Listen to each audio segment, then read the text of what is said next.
came. Yeah, you were supposed to be. I was supposed to be 2 minutes. Really? 5 seconds in. We were like 3 seconds to be totally honest. Whatever. Podcast time, not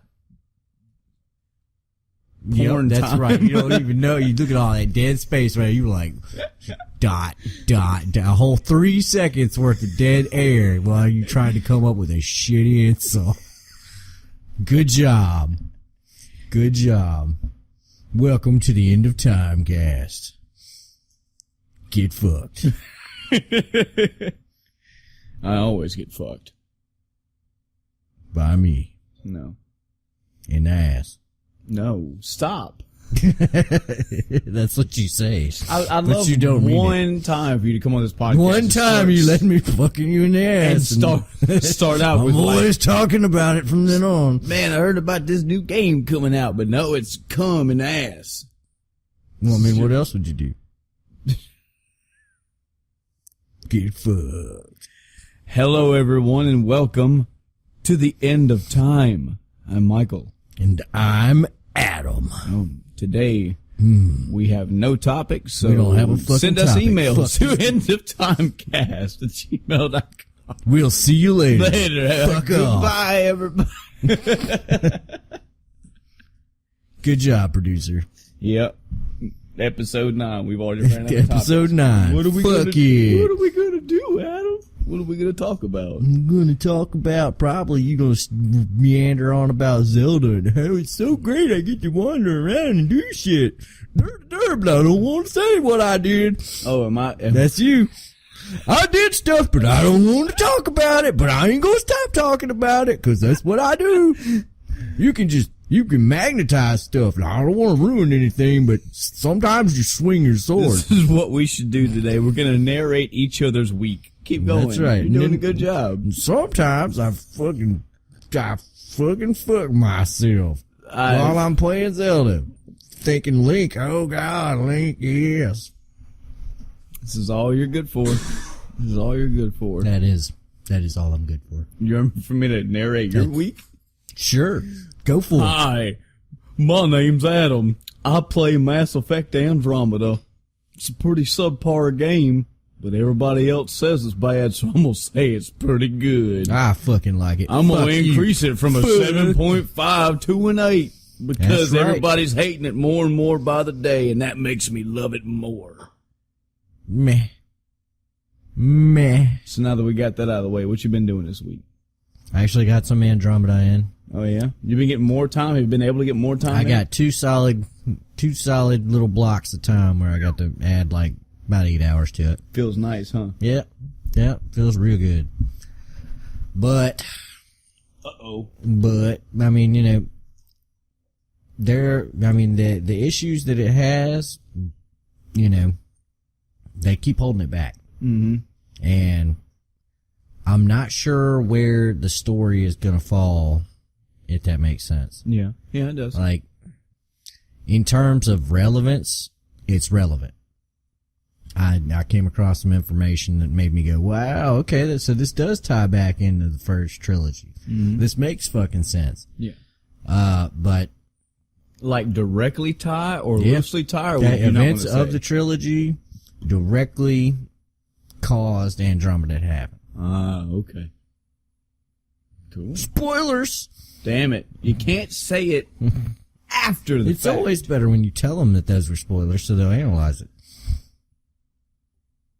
I think you just wanted to say analyze. Analyze. Let's get off this train today. That's your brown eyes. That train, that's a brown train Somebody has going down brown the round eyes, track. they got- Let's jump off that train. Oh, Let's get to the mature train. It's No, pristine and we don't have silver and that. polished. that train is Sunshine, lollipops. that train was never and rainbows, constructed. everything. That train never got, the blueprints were burned in a fire. I mean, we could suplex a damn train. That's right. If you take a shit train and you suplex it upside down, what does it become? I don't know what you want me to say. Look at all that dead space. That's You right. couldn't That, think of it an took me answer. less time to go, I don't know what the fuck you want. I don't know. So that's it? You got some time in Mass I got some Effect time in Mass Andromeda Effect, and I got a little bit of time on my airships game, which was pretty cool. They just did a patch for that. And, you know, like I said, it's a little indie game, still in pre-development. Mm-hmm. They're working on little details, little bitty things to try to up, you know, the polish on the game. And so far, the character animations are about 2 steps farther than Andromeda. Wow. No. No. But I am having a lot of fun. With the little bit of gaming time that I've been able to get in, I was like, oh man, fucking loving it. Mm-hmm. Mm-hmm. I almost thought about going back to The Witcher. I almost thought about going back, because we talked about Inquisition last week. I was like, man, I really need to fucking go back and finish Inquisition. I really do. I really need to go back and finish that fucking game. Yeah. And then I was like, but I ain't got time. Yeah. I don't know what I'm going to do when I beat Breath of the Wild. You know, get Andromeda and you're going to play it. You're going to be like, man, Adam was right.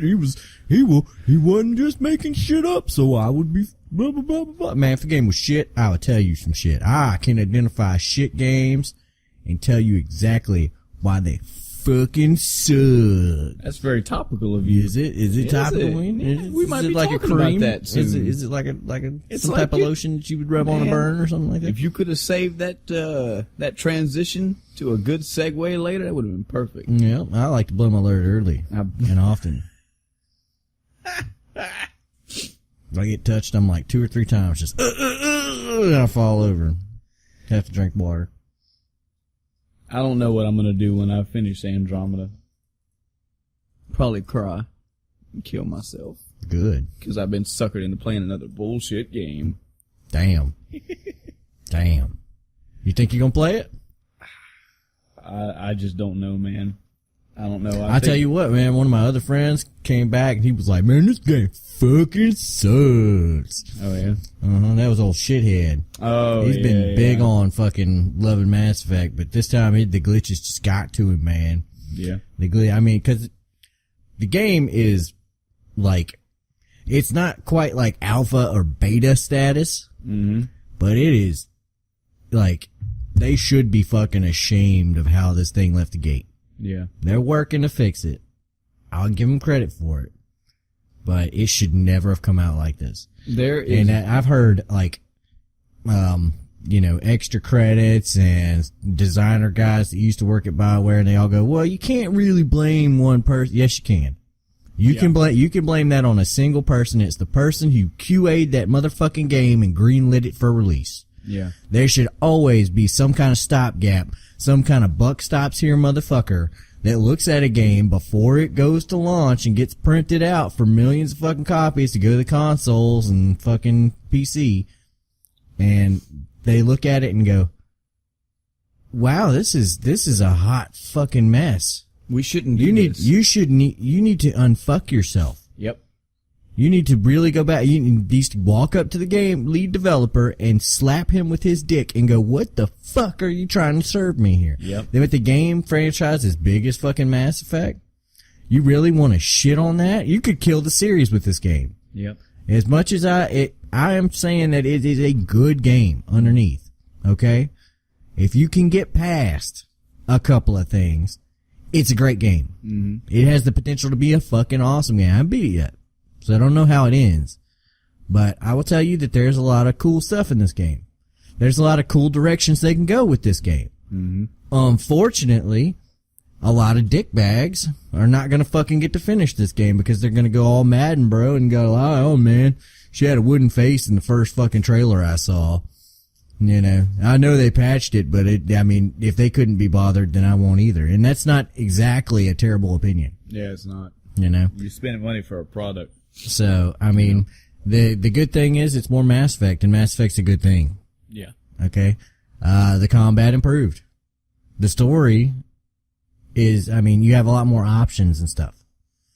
I feel like this game is another victim of the shit that we've discussed this before. Is that this is not a new problem. This has been a problem for ages. It seems like it's been a problem since gaming's been around. But if you're making a game and you want a game to be good, stop putting a fucking time limit on it. Well, I don't even think it was EA setting a time limit for or it. whoever it was. Somebody somewhere. I think that because from what I heard is they were willing to push this game back another 6 months. And another 6 months is fucking more patches than we've already got put into the game. So this first patch would have been, the first thing they did in 4 fucking months. Left to fucking continue polishing before the game releases. And then patch number 1 post that release would automatically be better. And they wouldn't have the fucking memes. They wouldn't have the, all this fucking shit. And that's what people are going to see out of this game. Yeah. Okay? That's what and if this kills the series for me, I'm going to be very angry. Okay? I'm going to be very, very angry that they murdered this series by not, taking it in the wrong direction. They went in the right direction, I feel. By not treating it with enough respect. They didn't respect this property enough to give it the proper fucking, nobody went over the check boxes before this thing shipped. With this being potentially a new trilogy, with this being a new series to something as big and impactful and awesome as Mass Effect, you better fucking step your fucking game You're up. supposed to turn that knob up, not let it sit by. Or it's okay if it goes. They did. They tried to turn the knob up. It's okay if it goes back a notch or two. They did. They turned this bitch up to 11. The problem is the speakers blew, and they didn't do anything about it. And they were like, they were like, we don't need to worry about that. They'll buy it. It's okay. It blows up their speakers. So, I mean, it has just standard. Now, if you've played a fucking Bethesda game ever, then they're glitch riddled fucking messes when they come out. Mm-hmm. It is what it is. Yeah. Same thing for, The Witcher had some glitches that came out when it first came out. All good games that are big enough are going to have some problems. Yeah. Okay. Nothing on this scale. And they range from being, and like I said before, you have problems with the way characters' eyes look. They've pretty much resolved that. Mm-hmm. They have problems with the way the characters speak. They can't resolve that without pulling the voice actor back in the booth and beating him with a whip. Now, I will say this. Jaal is one of the characters in Mass Effect. He's one of the new characters. Mm-hmm. His first lines of dialogue sound like he was reading it off a fucking piece of paper. Oh, man. Now, it got better. It got better as time, it seemed like he settled into the role and, I actually started giving a damn about the character because it started sounding like he gave a damn about what was happening. Yeah. But, and there is an interesting story there to be told when it's done correctly. You really don't notice it unless it's 2 or 3 things happening all at once, and then it just jars you right the fuck out of the experience. Right. If you're walking by somebody and they go, "Hey, Pathfinder, come over here," you don't really notice the problem. Mm-hmm. But when you're, doing the, conversation piece with your shipmates and you're walking around inside the ship and you go to talk to somebody and they spin around in a fucking circle before they talk to you, that's an issue. You know what I mean? They goes, whoa. Yeah. Okay. And then you just gotta go, okay, I'm gonna pretend that didn't happen. No, that's okay. And then they go, ma, ma, ma, ma, ma, I'm so happy. Ma, ma, ma, ma, ma. And you go, yeah. Okay, now. Yeah. Yeah. Now I'm starting to get angry. Now I'm no longer thinking about, this cool thing that just happened. Now I'm thinking about, I'm angry that they released the game in this state. And they fucking owe us to, they gotta do something. They gotta do something. Let me ask something. As a Mass Effect fan, and I will say that I am a Mass Effect fan. Mm-hmm. I liked all 3 of the games. Mm-hmm. I'm not above critiquing them, Mm-hmm. But my honest opinion is this was a good game until they just decided to stop polishing it. Yeah. And when that happened, that's where, like I said, so far the experience has been a 10, minus the glitches, and the glitches, they come and go. They have periods where you run into a bunch of them all in a row and it's just like, oh god damn it. Mm-hmm. And then you have hours where you don't notice them at all. Mm-hmm. And then it goes back, one glitch will pop up and a couple more hours will go by and you won't see another one. Yeah. And you're just, wow, So, hot and cold is where I'm at right now. You know, it runs hot. It's a good game. It's a good game. It's still I'm still glad I'm playing it. Does that make sense? Yeah. I'm still glad I'm finding out all this extra stuff, and I'm really glad I got to hear what I, got to hear later on in the game. You know, you start finding out other stuff and you're like, whoa, okay, this makes a whole lot more. It didn't make any goddamn sense why they did this. But now this makes a whole lot of motherfucking sense. I know exactly, and they were fucking right. Kinda. Yeah. You know? I'm not gonna unleash massive spoilers on the game right now, but I mean, it's just, They're coming, but not yet. but it's just like, suddenly all the pieces started clicking into place. But then again, you get back to where the bitch's head turns around for some reason. She fucking looks like she's possessed. I hate for this to sound like I'm just some spoiled gamer, or that we're spoiled gamers, or that anybody's spoiled, but if I'm dropping 60, 65, 70 bucks, if I'm dropping anywhere from 50 to 70 bucks on a video game, depending on the game, I may or may not have some type of expectation.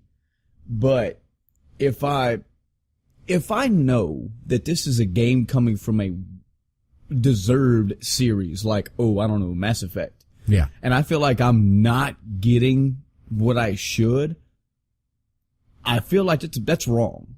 I feel like I'm being shortchanged. Here's the thing about the way I treat every game company. Okay? They all run, and I have a very similar system to Shithead on this. If a company comes out and gives me a fucking amazing experience, I owe them the next game. Yeah. Okay? And when they come out with 2 back-to-back, well, now I owe them 2 games because the amazing game that followed the amazing game didn't actually count. Yeah. Okay? Because now you give me 2 amazing games. I'm willing to take a hit for every single time every time they blew my fucking mind, they get one completely shit sorry fucking game that I will give them a pass on. Does that make sense? Oh yeah, because I think it's a many reasons. I think it's a pretty fair system. Because, like, Dragon Age Origins came out, and I fucking love that game. Great game. Dragon Age 2 came out, it was in Dragon Age, it was okay. They decided to just do a 180 on the art style and all kinds of other things. There were some cool lore things about it, but overall, I didn't like the game. Yeah. I didn't like the combat. I thought the combat was tedious. But you were okay. I didn't with like it. the story. I was okay. I said, you know what? I'm not going to hate Inquisition because of this game. I'm willing to give Inquisition a chance, and Inquisition came out and said, I'm so fucking sorry. It's like a big fucking apology to fucking, all the Dragon Age fans. Mass Effect came out, blew my motherfucking mind. Mass Effect 2 came out, gutted some things I liked, and expanded on some things I did like. So I'm like, okay, this is a mixed bag. I give you this game. Yeah. Mass Effect 3 came out, they moved in the right direction. Good. But overall, I'm still 2 or 3 games up. Yeah. When I come to this one, so Andromeda could be just okay. Yeah. Andromeda could be just okay, and I would buy Mass Effect Andromeda 2. Do you think or feel Mass Effect Andromeda 2 comes out bad, then we're gonna start having some problems. I'm start getting weary about it. Do you think or do you feel that there are enough significant changes in Mass Effect Andromeda compared to 1, 2, and 3 that it feels like such a different game? In what regard do you want you want me to tell you gameplay wise, story wise, what? How do you want me to put that? By what aspect of the game do you want me to judge, or do you just want me to judge the game as a whole? Let me get to my point, and it'll make sense of what I'm saying. Okay. I would understand if, and I'm pulling shit games out of my head, if they made Mass Effect 1, 2, and 3, and they said, okay, the next BioWare game is going to be a first-person shooter RPG set in medieval times, blah, blah, blah. And you're like, okay, This is not Mass Effect. This is not Lord of the Rings. This is not anything that I'm well aware of. They're trying something new. And that game bombed. That would make me follow that logic and go, okay, you tried something. I didn't like it. Nobody cared for it. It was kind of garbage. Move on. But the fact that they've already had Mass Effect 1, 2, and 3, this is a trend that they need to follow somehow. Andromeda should not be mediocre. It should be a genuine 7, 8, close to a 9. Well, it ain't got to be perfect. It ain't got to be perfect. Well, let me explain two things. The scope of Andromeda is bigger than any. Imagine if all the worlds in Mass Effect 1 were fleshed out. Okay. Like Fleshed- every single planet. Fleshed the fuck out. Well, that's Okay. what I would want. Well, not every single world. Half the world. You're saying like world as in planet. Planet. Oh, that's up my alley. Yeah, okay, so now instead of just being like, okay, well, I'm on this planet, nah, you gotta get this thing, and not a big spoiler here, okay? You're a Pathfinder, one of the things you do is go and scope out planets. It's kind of your job. You find paths. Well, no shit. So, you're looking for planets to, colonize in this new galaxy, and, so you have to make sure that the colonies, you have to get it ready for a colony and then make sure the colony thrives. Mm-hmm. Okay. So you go there and you're doing all this cool shit. It's a completely different feeling than the way, Mass Effect 1 was just like, oh, well, drive around, find a probe, do a little fucking mini game and get the fucking resources and drive off. Yeah. And, God damn it, I remembered this fucking last night. I remember this last night. Breaking news. I remembered this last night. They mentioned Makos. Oh. In the game. In Andromeda. Yeah. They're like, oh yeah, you can, did you know that you can, and I had done this before the last podcast and I fucking forgot to say it, but it pissed me the fuck off. Oh man. They were like, he's like, oh yeah. We just got one of these new Makos, man. Did you know they drop them from orbit? They drop them into orbit. It enters into orbit. Thing's fucking badass. And you're like, yeah, I wish I fucking had one. You gonna give me one? Is that what this is? You gonna give me a fucking Mako? No. Fucking bastards. That better be DLC for you to replace that piece of shit Nomad. I swear to God. There better be. I don't give a fuck if it's a paid DLC. $15, get a Mako instead of a Nomad. I will buy that shit. Do it, BioWare. DMC Dante pulls off the white wig. Ha ha, fuck you. Ah. Yeah. No, that's what just happened. It's just, oh God. So, anywho, there is shit like that and you're just like, ooh. It's different enough and there are enough. This goes in such a different direction. Mm-hmm. Like I told you the first time I played it, the interactions between the Pathfinder and his crew are not like Shepard and his crew. Yeah. You can tell they're different people. Mm-hmm. You can tell they're very, very different people. Shepard was never not in fucking charge of his ship. Yeah. Does that make sense? Yeah, yes, it does. Shepard was like, what up? Oh, well, I mean, I can just toss your fucking ass out the airlock if you don't get with the program, Yep. So this is what we're doing. Yeah. This is where we're going. And I need you on meanwhile, board. motherfuckers are like, why should I help you, Pathfinder? Yeah. He's like, well, I'm a cool guy. I got my own video game. It's like, why should I even like you? Yeah. It's like, Can you help a guy out? You're like, you kind of have to win him over. Do me a solid. When Shepard was like, I need your loyalty, they had his respect. Oh, yeah. You didn't go on respect missions for Shepard. Shepard was like, I got your respect. I'll get your loyalty in a minute. Yeah. Fucking Pathfinder's like, let's talk for a little while. Yeah. And then people are fighting and shit like that you have like multiple members of the crew don't get along well, and he's like, oh God. What do I do? He's like, what do I do? So shit like that. And it's not like, Joker and Edie didn't get along. Mm-hmm. It's like, motherfucker, I disagree. Yeah. I'm not fucking with you. It's like Legion and I hate the way you fucking operate. Yeah. And neither Legion nor Tally fucking stepped while Shepard was there. Yeah, neither one did. They both stayed their ass in line. Yeah. But, yeah. So, you're looking at a completely different game in a completely different perspective. And it's not fair to judge it based on the first couple of Mass Effects. It is. They did switch engines. It is. And this is a huge thing because the way the first 3 games worked is they took the same engine and upgraded it from Mass Effect 1 to 2 and then upgraded it again from 2 to 3. And you can see it, yeah. So they could take the same assets and just improve them. They could take this and just improve it. And they could take that and just improve it. Twice. Yeah. For 2 sequels. They had to start all the fuck All the over. way over again. And that's why the animations are fucked up in the first place. It's because they Leads me probably... back to my original point. To me, I mean, I know you weren't saying it as one, but Yeah. that's not an excuse. It's That not. means that you guys need to have your shit together whenever you Oh, release no. the game. They needed... This shit You did can't not come need out to with be... this ain't no Steam You didn't- apology. Well, we was kind of working outside of our You didn't- wheelhouse. you didn't need- And You didn't need to have this shit explode on the pad. And I don't think it quite exploded on the pad, but sure as fuck a couple panels fell off as it was flying up.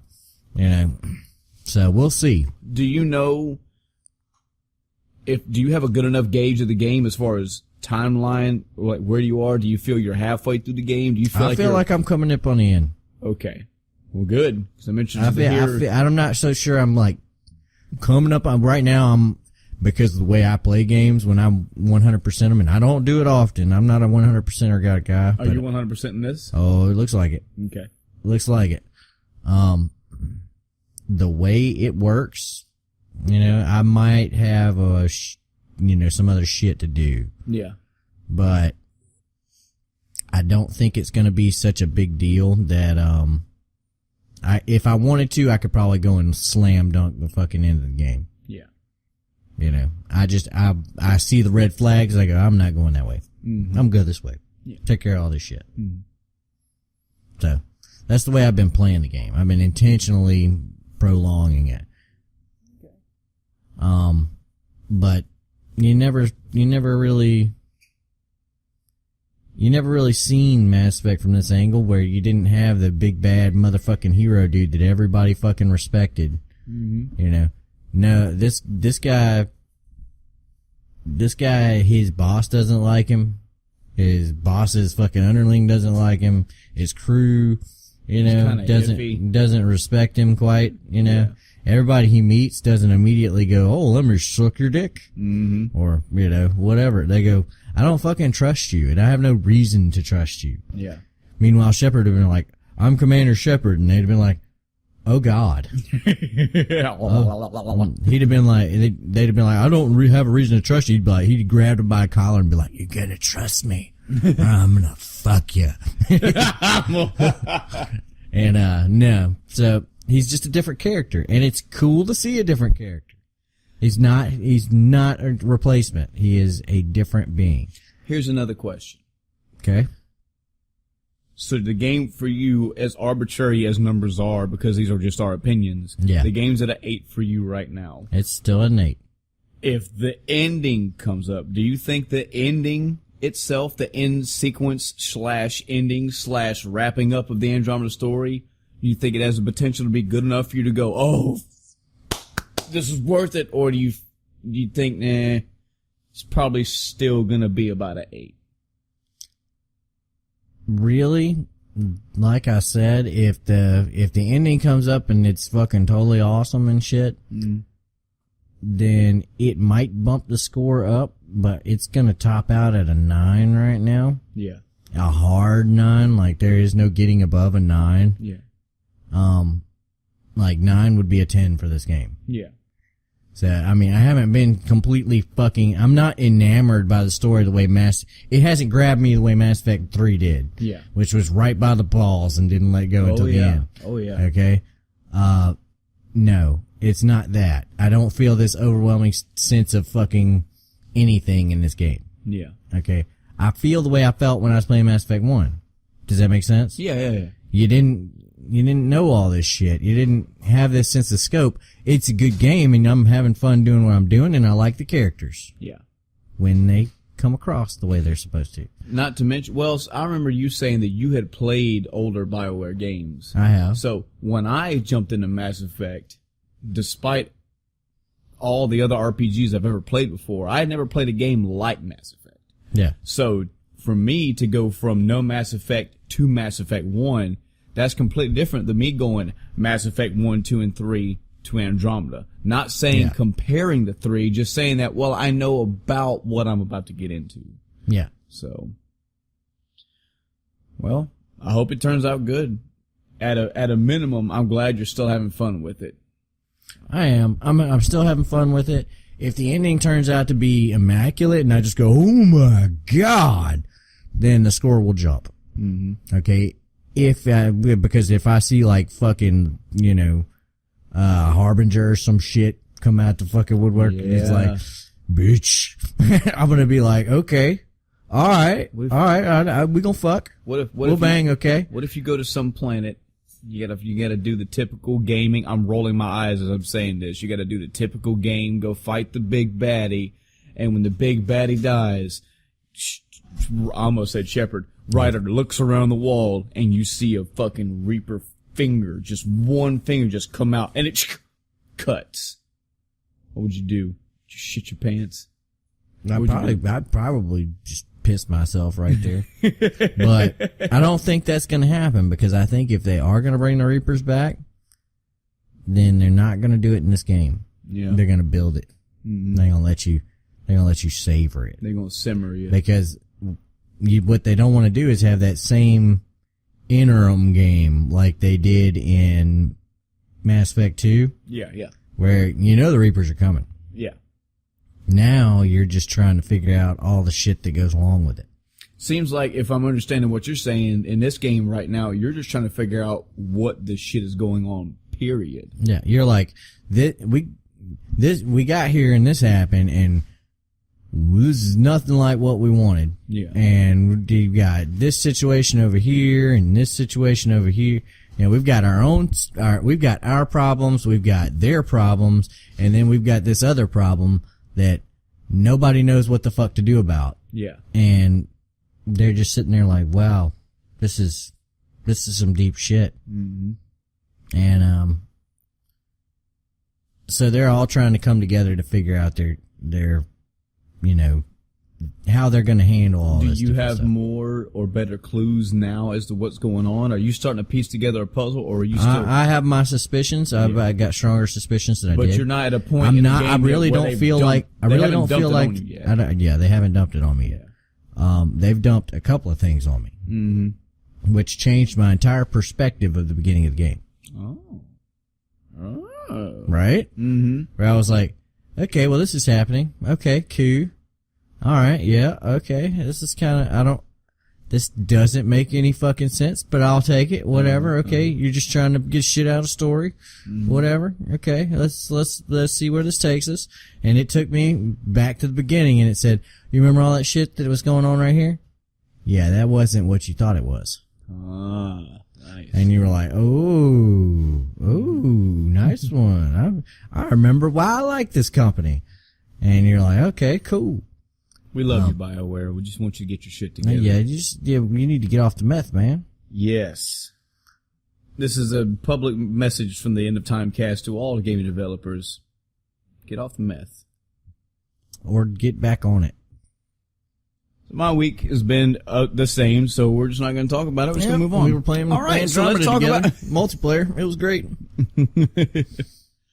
I did see a couple movies over the past week or two. I was going to talk about it last week, but I completely forgot. That's because you're a fucking scrub. Yeah, I am.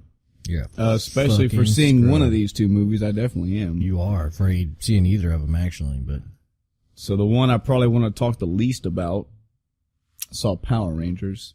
You fucking fucklord. Just tell me, did the White Ranger come in and steal his girlfriend at the end? That's the only part I'd want to watch. No. Damn. So he doesn't steal his girlfriend? He doesn't come in at all. There is no White Ranger. So he doesn't come in his girlfriend? There is no White Ranger. That's racist. I'm not Haim Saban, so I don't care. Power Rangers movie. I have to admit, just from the trailers, I did not. I mean, from the initial trailers, from the announcement. Let me clarify this more. I did watch the Power. Just go ahead and do that. I did watch the Power Rangers when I was a youngin'. I probably watched it more. Here's the thing: is that I am younger than you, and I knew that was bullshit when I was seeing it. I was like, oh no, they hit him and a bunch of sparks came out and they flipped around like a bunch of crap. I seen this shit when I was a kid. I didn't have a lot to watch. It was entertaining, whatever. I'm not going to defend why I did or did not like Power Rangers. I was a kid then.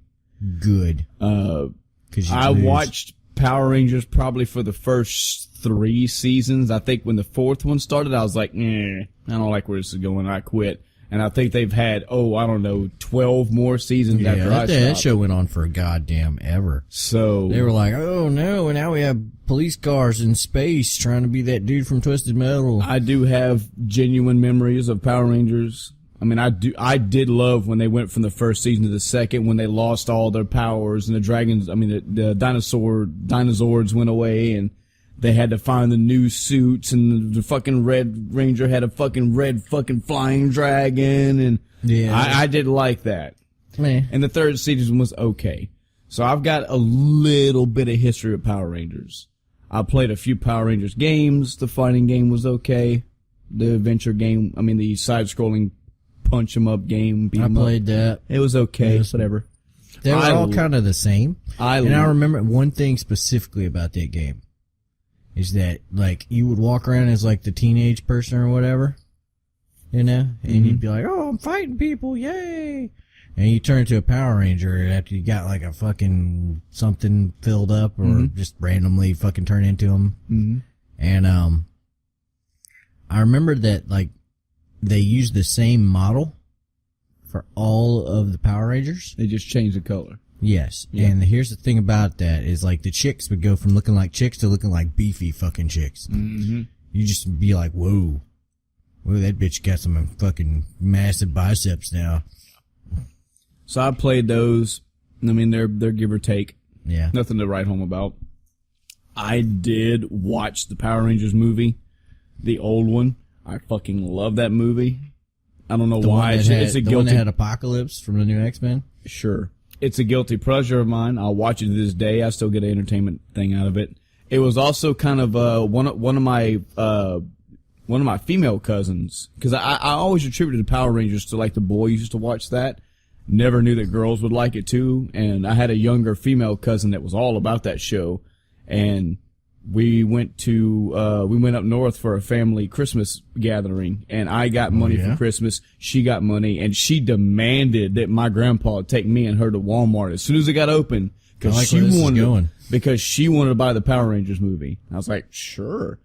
She kind of, I remember to this day, she got scared at the part where the scorpion came out for the first time. She was really fucking scared of that thing, and I'm like, what are you scared about? It's a movie. You're like, just relax, it'll be okay. But I love that. I love that movie. This movie, no. What was bad about it? This is a Michael Bay directed this. Oh, really? Did he? Did fucking Michael Bay direct that? God. No. Oh, no. I really don't know. I don't know who directed this movie. U-Bowl? No. We could just fact check it right now and find out who did it, but. Oh, go for it. Go for it, Big Daddy. Pull that fucking shit up. The thing that I was trying to get at with who directed it is I understand that there were changes made to a lot of things. I'm okay with changes as long as they fit a theme. I got the theme that Power Rangers are going for. I didn't care for it. Well, here's the thing about Hollywood in general is they have no respect for source material. Yes. And, like, if you make say you have a book or a comic book and it gets translated into a video game. Mm-hmm. Okay. Sometimes, they'll be like, okay, well, we got to cut corners here or there to make this an actual game. Yeah. If they do it right, however, they'll pour enough money into it to try to actually establish the concept. Yeah. Okay. And some people are good at it, some people are bad for it. Anytime you transfer media, it's a crapshoot. Yeah. Movies are especially bad about it because they don't give a fuck. They think they're top dog, and they don't give a fuck whether or not you were a successful comic book or video game. They're going to do it their way. Yeah. And Hollywood is another one of those cases where the old people need to die. Yeah.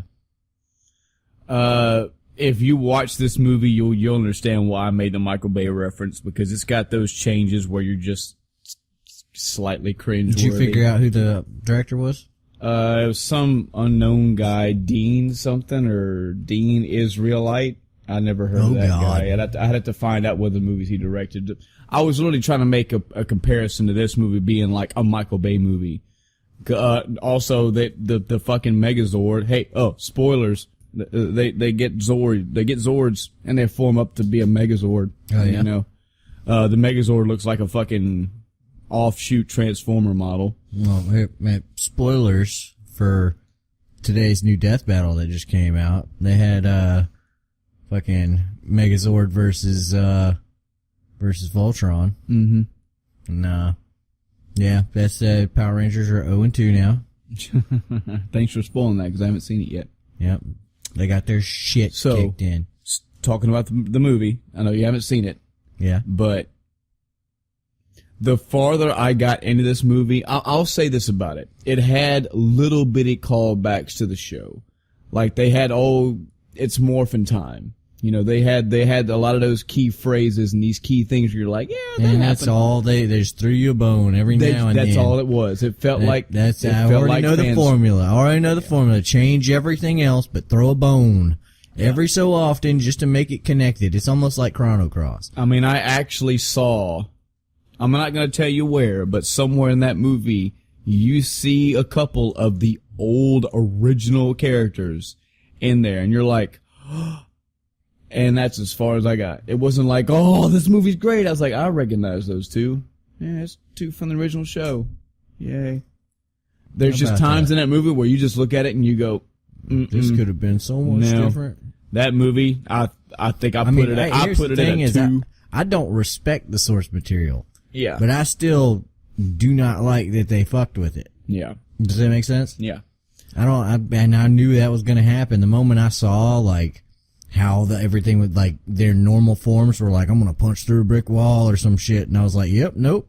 This is going to be a big ass pile of hot garbage. I would say if it was, now I'm also speaking about this movie as a grown fucking 35-year adult who hasn't seen Power Rangers in like 2 decades and watches the movie every great once in a while for slight entertainment. Maybe kids would like this. Maybe it'd be up their alley.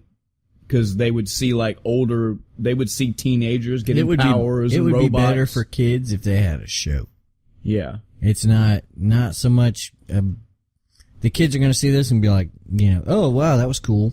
Yeah. And then they're going to walk the fuck off because it's not going to be like Marvel where there's 6 fucking sequels to this movie. Yeah. You know. Well, talking about another movie that I know you've seen the source material of and I know you've got fond respect for, I also saw Ghost in the Shell. That's another. Why you gotta do it twice in one day, man? You gotta do. I literally saw these. You gotta just like 2 movies. I already knew they were gonna rape. I double sat in this theater and saw both of them back to back. God, and I could tell by the way they advertise this movie because she flashes her non-tits every fucking time they on the TV on just the commercials. Yeah, you know, because she doesn't have boobs because she's an android. It's not boobs, so it's okay. But you could just tell that's where they were going with this, and I was like, yep, okay, this is gonna be fucking trash. Yeah, they're gonna, you know, for one, Ghost in the Shell. I mean, you could do a couple movies. You know, you could actually just do a movie or maybe like one plot line ridiculously condensed, but it would be hard. It'd be hard to pull that off. Anime and movies don't really mix unless it's a one-off. Yeah. You know, something like Akira could maybe be done. So, maybe. So talking about this movie, I want to directly quote somebody else, a good friend of ours, Mike, said this about this movie. He said that he didn't like it because he felt like it's not just the fact that they changed the story, it's the fact that they spoon-fed you everything. I took a lot from Ghost in the Shell as a very philosophical movie, especially toward the end, because they just dump exposition on you. But it's a thinker's movie. The original Ghost in the Shell. There was thought to it. There was okay. I mean, the thing about it is like. But go ahead. No, go ahead. Go ahead. If you have a source material that isn't widely known or isn't, is very niche, because anybody that doesn't watch anime isn't going to know what Ghost in the Shell is. They probably aren't even going to have heard of it. Does that make sense? Yeah. When you take something like that, you kind of do need to explain it. Yeah. I mean, they shouldn't spoon feed it to you. They shouldn't dump exposition on you, but they need to get the core concept across. Mm-hmm. But I guess the biggest thing about any genre is you want to show, not tell. You want to show that this is the baddest motherfucker on the block. Yeah. Not be like, have somebody in the crowd go, oh man, he's the baddest motherfucker in the block. Better bring the spider tank in. Yeah. Is the spider tank on the way? Hope the spider tank's inbound. Gotta have that fucking spider tank, guys. Come on. Hey, the spider... Is that what they did? How many times was it called the spider tank in the first Ghost in the Shell? I think one time. I think when a chopper was coming by and the tank was already there, they said something about, yeah, we've got this tank at the ready, or it's at the defense. They say the name, they say the word spider tank or the phrase spider tank like 7-8 fucking times. Jesus. We get it. One of the coolest parts of the movie's coming up. We got it, guys. Yeah. But going back to what Mike said, yes, I totally agree. This movie has a different story, a slightly different tailored story from the original. And they spoon feed all this information on you. There's rarely a time where you go, man, I wonder what's going on.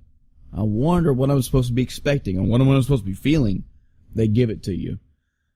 That's one big negative thing. Another big negative thing is that they change a lot of shit. They just change it. They pull a Mass Effect 2. They explain why they changed some things and they give some reasoning, but there's no need. The movie doesn't start off with Major. It starts off with this new character. I have forgotten the name they gave her. Really? But then you find out she has a real name later. It's shit like that just drives me fucking crazy. It's no reason to change this. They decided to do it because some asshole thought he knew better than the source material. Thought he was a better writer than the person who made... Than the team that created fucking Ghost in the Shell. I know better. Yeah, I know better. And it's a fucking arrogance thing. Every time I see it, every time I see a Blood Rain or a fucking Resident Evil movie come out, I go, you're a fucking cocky son of a bitch. You're the an person asshole. that wrote this. Yeah. No, you don't need to be employed. Yeah. Yeah, and I hate it when things like Resident Evil get popular. Mm-hmm. Because, for one, Resident Evil had a decent story in the beginning. Mm-hmm. The first couple games had a decent story. Okay, I didn't like the mechanics of the games. I didn't like the direction they took the games. Mm-hmm. But I appreciated the fact that they had a decent story. Yeah. You know what I mean? Even if it was delivered through fucking Jill Sandwich goddamn lines. Mm-hmm. I can still appreciate that, the concept was something that felt... It was something that felt very, organic. It felt like a B movie. It felt like you were playing a B movie. Yeah. Does that make sense? Yeah. Also, on this movie... Oh no. Something else I didn't like was that, well, this is actually it's a negative that should have been a positive. They had a lot of key moments from the original movie played in a cinematic form, and they did most of those really well. I see in this movie, I saw the potential of what other anime and video game movies should be, but they still, they were like an 8 out of 10 done right, and then they changed shit in them as well, and that aggravated me. There are, and I'm sure we all know it, if you've seen the trailer, you know that there's going to be the scene where the Major is freaking invisible, and she's chasing that dude through the place, and he winds up in that watery area, and he gets into the water fight. Yeah. Well, that happens. There's about 5 or 6 key big scenes from the original movie that they give a cinematic touch to, and it's actually done very well. There's one that's done very fucking well. I just can't tell you which one it is. But that alone is the only reason why I personally gave this movie like a freaking 5 out of 10, like a straight down the middle. Really? It was You didn't think it was bad? It was, and it would have been a 2 out of 5. I love throwing these weird numbers out. I give That's a 4 out of 10. I give games and movies a scale on my Facebook page, and I don't go up to 10. I only go up to 5. For anybody that's ever seen my personal Facebook page, I run on a Game Pro scale. I run, the 1 through 5, basically. Son of a bitch. Yeah. So the reason why I put this, and this is me doing the movie a favor. The reason why I put that movie at a middle is because I had it down one peg because the movie was bad. I equated the movie to how I felt with the Power Rangers movie. No, was not good. But the fact that they at least took the time in about 4, 5, 6 spots in the movie where they said, we are going to do our damn best to recreate these scenes as close to the original as we can. And I saw them went, oh, not bad. Well, I mean, but when they tailor off of those and go back to the movie, I'm like, not in it no more. The thing about it is, like, I don't want a shot-for-shot remake. Does that make sense? Yeah. I don't want a shot-for-shot remake of the fucking anime. I'll just go watch the anime. Do you? But, at the same time, I would just like you to barely put a twist on everything and leave the major beats alone. You know what I mean? Well, they don't. It's hard for me to describe. They don't put a major twist on it. Like, it's not a completely different movie. You know you're watching Ghost in the Shell. You get all the key players are pretty much there. The Major's there. Bato's there. Well, what about the events? Like you said, the beginning starts off completely different. The events are there. People not having names, and then later on it's revealed. The events like that. are there. They're just they're different. Exactly, and that's now they shouldn't be. Well, then what do you want though? Because I mean, well, I don't want it shot for shot remake, but I can handle minor deviations, not major rewrites. Yeah, I don't know if that's just me. That's just one example. And if that's me being petty, that's fine. But don't change the main character's fucking name. That's gripe 1 out of 40. But don't do that. And don't give me some bullshit reason why it's different. Like I'm trying to think of an example from another shitty movie, but say what Resident Evil did, where they were like, oh, well, here's this mansion. Let's change the concept of what the mansion was. Yeah. Okay? The mansion didn't have fucking highly automated defense systems and all this fucking shit inside of it. That's not what this was. Nope. And you didn't even use even if you wanted to say that the traps that were in the mansion were its defense systems, they're not the same. Yeah. The whole thing about Resident Evil, the game, was them being, completely unaware of what they were walking into. These guys went in ready. They knew what they were doing. Yep. They knew what they were getting into. They came loaded for bear because they knew it was going to be some shit. What pissed me off a lot about the first one, and I want to say I've seen the first movie like twice. I don't know if I may have seen the second one once. I stopped. But what pissed me off the most about the first movie is that they put you in the old, dreary, broken down mansion like 20 minutes. Because once you're out of that and you're into the complex of after that point, I was done. And that was the main part of the fucking game. The complex was very small. It was already dilapidated. Yeah. It didn't look That's pristine. You think that you're in this mansion set up with these bullshit weird traps and everything, and you find out, oh, there's a corporation. Oh, there's a lab underneath it. That's like cool. Now we're in the lab for a little bit. Let's get to the lab. The majority of the game takes place in a mansion or in a fucking garden house. The whole thing about it would be them slowly uncovering what had transpired here. They should walk in and it should be a shit show. Yeah. You know? And they're like, okay, well, I mean, it looks like some stuff went down. We gotta send SEAL Team 6 in to go handle this situation. Aggravating. Yep. We're gonna have, that's gonna be one of our episodes one day. It's gonna be video game movies, and we're gonna break down every fucking one of them damn near. Jesus Christ. But specifically talking about Power Rangers. You know what? You know what's a good video game movie? It stayed really close to the source material? Super Mario Brothers.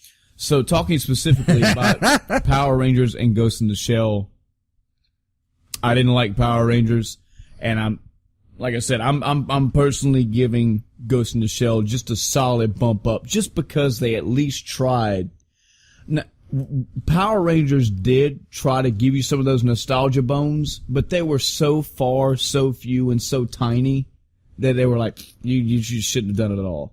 Ghost in the Shell actually tried to take entire scenes, damn near minutes of scenes, and recreate them for you. And the way that they did, the quality that they took and the time they took, I said, yeah, good job. Other than that, deal without it. As far as Breath of the Wild goes, I don't know. Still having fun with it. I'm probably 45 hours into it.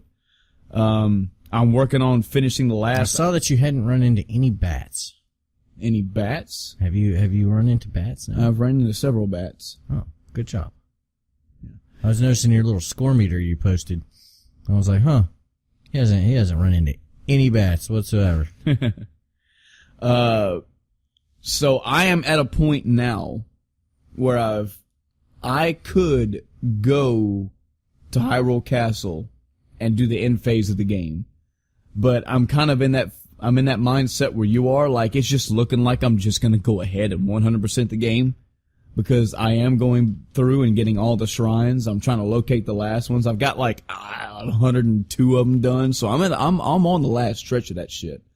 I'm also buying all the armor I can, because apparently I've only ran through this game with like 4 of them, and one of them's a mandatory. So I didn't know about the other 15 or so. That's including the DLC ones. I think there's like 9 extra and then 4 DLC, 5 DLC, whatever. Yes. Anyway, I may go. I still haven't found somebody to upgrade weapons yet. I think there is a guy. I just got to do his quest. We'll see. I know there's somebody to upgrade armor. Mm-hmm. And there was something that I was curious about. I found out my curiosity was satiated. It's something to do with the way that you grow your character. Oh, you know what I meant to ask you is if you did any of those tips and tricks I told you about. I haven't ran into one of the sucky Octorok things yet. No? Oh, no, I did, and he killed himself somehow. I don't know what he did. Did you put antifreeze down, or? No, I didn't. Suck that up until he died? I didn't even have a rusty weapon, so it would have done any good. I find those far and few between, and I've always tossed them, so I'll try that one day. But I actually heard that they were random quality. Yeah. So the thing about 100% in this game is I can tell you now, even on my 5th playthrough of this game, whenever that will be in the future, I'm probably never going to 100% this game, and here's why. In this game, you got 4 main dungeons, 4 main bosses, and then I guess you have just Hyrule Castle and Ganon. There may be a 6th one I don't know about because I haven't beat the game yet. There are 120 shrines to do, and they're spread all the fuck throughout that world, which all those allow you to have the upgrades. There are a set number of armor pieces. Weapons, I mean, if you want to go out and try to find every weapon just to have them, that's fine, but you have durability, so they're going to break. The reason why I'm pretty sure I will never 100% this game is because the little Koroks, the ones that you find randomly and they give you like a seed. Yeah. There are 900 of those in the game. Oh, well, that should be easy. It should be. Should be I've easy. found in my 135s, 40 something hours of play, and this is when I see shit, when I come into an area and I see something that's like, that looks like I can do something with it, I go do something with it. And usually in a given area, I find, you know, a weapon, about 5 enemies, and I'll find 1 to 2 of those Koroks. Well, you know, And Zelda does like to reuse tricks every once in a while. Mm-hmm. Have you thought about doing any of the stuff you could do in like an old game? I mean, it's not. Let me finish my statement. Okay, sorry. It's okay. I forgot what I was saying. Damn it, you son of a bitch! Here comes the break time. Think about what you're doing. In my 140 something hours of gameplay, I have found maybe 70 of these things. Yeah. And there are 900. Yeah. So it's not a matter of me not trying things. I try. I mean, I find them when they're there. You were saying you explore like It's the just- shit out of every area. It's you come just the across. fact that there are 900 of these fucking things. I bet. That you will, when you finally play this game, you will understand how that is a gigantic fucking number. 120 shrines is a number when every one of them has anywhere from 1 to 4 or 5 puzzles in every shrine. That's a lot to look for. The good thing about them is when you find them, they allow you to upgrade things. So that's fine. But I have no desire to fucking get a list out and start checking these off, because it will get down to the point where, okay, This just becomes fucking tedious. I'm missing 280 of these. I give up on looking.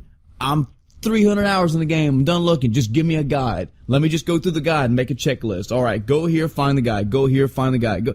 That's not what I play this game for. I haven't done that with this game at all. Find everything There comes natural. a point where you get too much shit. Yeah. You know, and to me, 900 seems like a very retardedly stupid number Yeah. to put in there. The fact that they're just so random and you don't have to go look for them. You don't even have to use them. They may have put so many in there just so that you didn't actually have to look for them. You would just come across that many. Probably. That is a designer aspect that I've seen about this game, is that because the map and the world is so fucking huge, it's almost like they could tell everybody, hey, give me an idea for a puzzle. Well, here's something. Well, that's very elementary. That's very dumb, and it would actually take up a lot of space. Put it in there anyway, because we got Fuck fucking 'em. acres. We have millions We of gotta acres. fill this shit up. You can put that shit anywhere you want, because I'm we're not gonna even have sure room what for we're a lot gonna more. do with this fucking place, so. It's almost like I felt like they did, because you will run across puzzles where you'll step in the area and you'll see, that's basic. That is really huge. That is a gigantic puzzle, and I'm gonna do one thing to solve it. But they're like, yeah, it's because the game's big. We can put it all in there. We got room to put shit like this everywhere. So, they really, really explored the space with this game. Good. Still 9.5, still having fun with it, and I'm still playing it, so, I don't know. That's about Yeah, it. any situations where, you know, person's head just spun around backwards like the goddamn devil? No. No? I think in the entirety of this gameplay, I have had a glitch like 2 times. And they were so fast, I was probably mistaken. Damn. And that's playing it on the last generation console too, so. Having fun with it, enjoying it. Can't I'm wait for you to glad. play it. I'm glad. We were talking 'Cause this just earlier. means I've got another game to look forward to. I know. We were talking earlier, and I know, and I hope I'm not part of this, because I've tried my best not to hype it up too much. But I can't help it. And I don't think anybody else can. You're in a very odd spot, because the game has been out for well over a month. Yeah. And everybody and their mama that has played it, they've either beat it once or beat it 4 times. There's guides upon guides. Everybody has gushed. It's almost starting to get into its shadow phase now. Yeah. And you have no choice, because the game is so good. When everybody talks to you about it, all they're going to tell you is how good the game is. Mm-hmm. So, So All I can right do- now, all I've got to do is think about what kind of game it is, and it's a Zelda game. yeah. Okay. Let me tell you something about fucking Nintendo fans. Let me just go ahead and lay this out there. They're the kind of people who DDoS you for giving this game a 7 out of 10. Yeah. Okay? You have to take everything they say with a grain of salt. And I include you in that category because you're gushing about this fucking game. Yeah. If you like this genre of game, I have no doubt that this game is like an 8. It could be a point higher, it could be a point lower for your average gamer. A Zelda fan is going to knock that up a notch. You can take that, with my review of Mass Effect. It's, if you want to say, okay, well, Adam has kind of rose-tinted glasses when he talks about Mass Effect because he likes Mass Effect. You can bump my score down 1 whole point. Yeah. And say, okay, well, that's probably where the average person would find it. Still a good score. If it's an even-handed review. Yeah. But I see Legend of Zelda fucking goddamn Skyward shitbox get fucking good reviews too. And I think, well, this is just bullshit with the Code of Zelda paint on it. Yeah. Okay. And then I go, okay, well, I can't trust you anymore. When I will completely agree with you. Nintendo fans are rabid, and I'm a Nintendo fan. Yeah. And Zelda fans are rabid, and I'm a Zelda fan. The difference is, if a game is bad, just like you say with Mass Effect, I will find the flaws and I will point them out. Breath of the Wild has flaws. That's why I keep it at a 9.5 instead of a 10. Well, there might be things that you're willing to overlook that are kind of annoying mechanically. True. They just aren't as annoying to you because you're having fun with some other aspect of the game. Yes. The battle system, I will say, is a slightly off for me because this is just coming off of Dark Souls again and playing Demon Souls. So when I walk into a new game that treads that line where they're trying to go for it and it's not pristine, I'm a little off. I've heard that, there are some enemies that you can't beat without taking a lick. Yeah. And there are, no matter how good you are or how awesome you're doing, they're going to one-shot you at X level. If you don't have X number of power-ups, then you're fucking dead. Yeah. Okay? I've heard that people don't like the way the breaking fucking equipment mechanic. I've heard that people, they don't like, just all kinds of little nitpickety shit about the game. So I've heard good and bad, and everything that's bad that I've heard is legit, at least as far as a personal opinion kind of do. Yeah, a lot of them are like, this is kind of annoying. Like the fact that they didn't have I watched a particular video on YouTube, which eludes me right now, but it said that one of the main issues they had was the fact that there's no recipes when you're cooking. Yeah. So, and the fact that you have to open a menu and eat the food to heal yourself and you can't just assign it to a button. Yeah. Stuff like that. It is a bit tedious. Yeah. So these are little gameplay things that, you're fucking loving the game, but you're not really thinking about all these little annoying fucking things because they're not annoying you enough to detract from the game. Because the game itself as a whole is just overwhelmingly if you don't have those sparkles in your eyes, then they become a thing. I suppose. They could. They could very well become something that, 100 hours in and it annoys the fuck out of you. Well, I can tell you as somebody 140 in, I've had nothing yet. The Korok thing was the annoying thing to me, but even then it was more like, what am I really fucking bitching about? That there is a fuck ton of content out there that I can choose not to go do? Well, then I just choose not to go do it. I heard that there were the puzzles with you had to use the motion controls or something like that. I've ran across like 3 of those. Yeah. I heard there was a simple answer to it. And I don't know if you want to know it. I just did them, so... well, apparently you are one of the people that doesn't have a problem with that. I mean, I it's do. Like my Sudoku puzzles and not being able to press buttons correctly. Here's the thing: if this game that had 120 dungeons, if 50 of them were motion control, I would be like, you guys are pulling that fucking Mario Galaxy 2 shit again. You're forcing me to have an entire level of doing this that I don't want to do. If I'm exaggerating, there's like 5 of them. Well, so out of 120, I actually heard that they gave you. I actually heard that they allow you to cheat. Yeah, you can bitch the systems out. I mean, you can. Do you want me to tell you what I heard, or it's kind of spoilery if you don't know it? I mean, I've already done all the ones that are motion control that I know of. Okay, if you flip the Spoiler alert for Breath of the Wild. For the motion control puzzles. For the motion control puzzles. Shrines. Yeah. If you just flip the little pad upside down, you get the flat part of the board. Yeah. You don't even have to fuck with the damn maze shit. You can just flip that's it one right way. Another way is you can tilt it one good. way. You can get good. Flip it the other way, and it'll just throw it to the other end, and you just dump it out to the exit. Yep. I mean, there's lots of ways to cheat. Lots of ways to cheat them.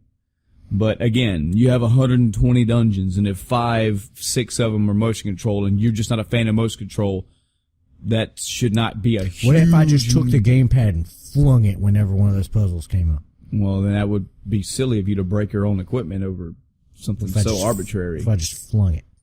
I'd be like, this is you know what that is? I'd be like, say, this game broke my controller. You were and I so come back mad. at you, I'm like 0 out of 10. Fucking Zelda sucks. I would say you broke my controller. I would say you are so mad that Breath of the Wild is so much better than Andromeda. Fuck that you were like, I have to love this game. I don't know why people think that I'm mad about it, because I'm going to play it. I know. I know. It'd be like, oh man, sucks for you. You gotta play Witcher. It's so much better than this. I tell you what, when I was playing Mass Effect the first time, the very first Mass Effect, this was back in the Xbox days. I was over voice chat with an old shithead. An old shithead was telling me, oh man, you gotta try this really awesome game I've been playing. And I was like, yeah, you gotta try this awesome game I'm playing right now, and I'm playing fucking Mass Effect 1 for the first fucking playthrough ever. And he's like, man, this game is so awesome. You get fucking powers and you do all this really cool fucking shit and blah, blah, blah, blah, blah. And there's these things that come out and they've destroyed the entire galaxy, and I'm trying to fight them. And I'm like, wow, that sounds eerily, a lot like my game. Eerily similar to what I'm playing. And we, time marched on, and we kept, every once in a while we'd meet up just like me and you do, and we'd discuss how far we'd gotten and what all we'd done. And every day he was like, nah, man, this is probably the greatest fucking game I have ever played. And I was like, well, this is probably the greatest game I've fucking played in a long damn time. I'm only laughing because I know where the story's going. Oh, yes. Yeah. And then one day, he hits me up out of the blue. I'm sitting there playing, and I get that incoming call message, and I'm like, okay, cool. And I put him through on the little Xbox chat, and I'm like, hey man, what's going on? And he's like, dude, you won't believe what just fucking happened to me.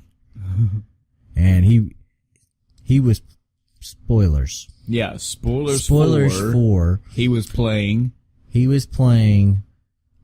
Star Ocean till the end of time. Okay.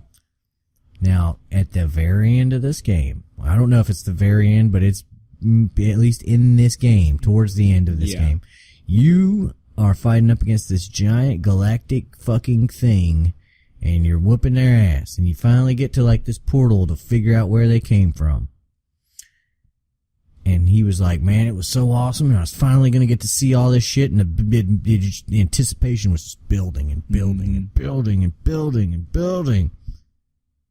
You jump out of a goddamn TV screen. Turns out your entire life was a TV show that people were watching. And you were like, well, guess what happened in Mass Effect? The greatest shit ever. He didn't fucking happen. So he was like, this game went from being like a 10 out of 10 to like a 0 out of 10, because I can't even play the game anymore. He couldn't beat the game. Yeah. He couldn't beat the game. I never played it. Because I was like, you know what? That sounds like bullshit. I'm never playing that. And then I proceeded to introduce him to my sick, nasty 10 out of 10 game. And he was like, oh, and he was so mad that your game was so much better. That's right. I was just raw dogging. Yeah. At least I have the way I look at it is that if Andromeda just fucking jumps out of a TV screen at the end of the fucking thing, if that happens, and I go, man, I have to take this review now. I have to go, I retract everything I said. Yep. I retract it all, and I had fun playing the game up until I got to this one point, and it killed it. Okay? And I give pre this happening and 8.0 and post this happening a fucking 2 point whatever. Yep. You know, don't buy the game. Yeah. Even if the DLC. The rating, DBG. Don't buy a game. Just don't buy the fucking game. If that happened, I would be mad. But I would have Zelda and I would have The Witcher. Mm-hmm. And I would get to go back and play Dragon Age Inquisition. Yep. My cup runneth over. Yes, both of our cups runneth over. So I'm looking at it from I'm never mad that I have another good game to play. Yeah. No. It's not a fucking. How spoiled you gotta be. I mean, the fact is that you don't own exclusive right. You didn't fucking make this game. Yeah. You know, I didn't fucking bet money that my game would be better than your game. Mm-hmm. I'm gonna buy both the fucking games anyway. I would assume that podcast listeners in the audience are thinking that's what we're doing. We had this vendetta against each other, like, let's see whose games are better. No. You just happen to be playing that game. I'm first. playing this game. You know. Yeah, first. So, but right now, it looks like Zelda's edging. I don't say it looks like Zelda is edging out Andromeda right now, just because Zelda didn't come out the gate and fall on its fucking face. Yeah. Okay. They came out the gate and climbed the mountain. Yeah, it came up his face got tired. But Andromeda is not a bad game, but it's not Witcher 3. It is not fucking Dragon Age Inquisition. It is not Chrono Trigger. It is not, apparently, fucking Breath of the Wild. Mm-hmm. It's not going to be one of those games. It's not going on a wall. Yeah. It is a good game. Mm-hmm. It is a Demon Souls caliber game. Does that make sense? Damn. It is a good fucking game. I'm telling you, this game is, to me, being a fan of Mass Effect. Damn. If this game hadn't shat itself, okay? If this game hadn't come out half retarded, okay, then it would be a 10 out of 10 game. Mm-hmm. But it did. Gotcha. And I'm sorry. It's not my fault. But, I mean, they like I said, everything that keeps it from being a 10, it's an 8. It's lost 2 whole fucking points. Mm-hmm. Because the voice acting is bad in spots. Yeah. You know, for all the reasons I've listed, you know, many, many times, they are what's killing this game. Yeah. You know, the story so far is holding up. Mm-hmm. It holds water when it gets conveyed. If that makes sense. Yeah. And it's hard to get it conveyed when it's fucking up on, you know, the way it conveys itself, which is, you know, animations and storytelling. The storytelling is dying. You know, it's never going to have that truly awesome mocap fucking animation of, you know, a game where they only had to program 3 hours worth of dialogue. Until they come back like Metal Gear Solid Twin Snakes and just do a refresh. I mean, if they came back like Metal Gear Solid Twin Snakes and just fucking completely redid the game, I would be like, okay, well, this is how it should have been in the first place. Yeah. But except Twin Snakes is not how it should have been. Oh God, was it? Was it that bad? I never played it. I saw that it was a refresh. Has its moments. I saw it was a refresh, and I was like, you know, because it was like they redid Resident Evil, the first Resident Evil game. Oh no, that was good for the GameCube. RE Resident Evil was. Yeah, they did it for the GameCube. They re-upped the graphics and all that. It looked pretty nice. The Twin Snakes remake is good. Is it? It doesn't. You got a grimace on your face when you're saying it, so it's kind of making me not believe Resident what you're saying. Evil, the remake is. I mean, you'd have to be ignorant to not think differently, but the Resident Evil remake is way better than Resident Evil 1. Metal Gear Solid was already a great game. Twin Snakes was just supposed to give it a Metal Gear Solid 2 kind of facelift. Yeah. And it did, but they also kind of changed a little bit, just the dialogue. They changed some of the delivery sometimes. It was good. For what it was going to do, sure. But it wasn't like, oh, this is the remake of the ages. So, yeah. Man. That's another topic for another story. It's almost like we're trying to talk about shitty games, you know? We go from that to... You were talking about Star Ocean to the end of time. It's almost like you were trying to segue into our topic. It's into some kind of thing. think we're going to be talking about, that's right. Shitty I hope games. you're ready today. We're talking about the worst shit you've ever had. Man, this one time, this shit was Let me sticking- just go ahead and say that I'm not going to talk about Chrono Cross. Okay. Thank God. Let me just go ahead and preface this. For those of you that did not skip when we were talking about Andromeda again, and when I was talking about Breath of the Wild again, have no fear. You don't have to blow that third allowance because he's not going to be talking about Chrono Cross. Everybody that knows by now, all you trying, for those of you that have the End of Time t-shirt, you know that Adam Anytime brand condoms. hates Chrono Cross. So, today's topic, we are going to be talking about shitty fucking games that we have personally played. This is a topic that we've talked about before. We never really did any kind of research, went heavy into detail. We just popped off a few games here and there, but we thought it'd be a good topic to discuss.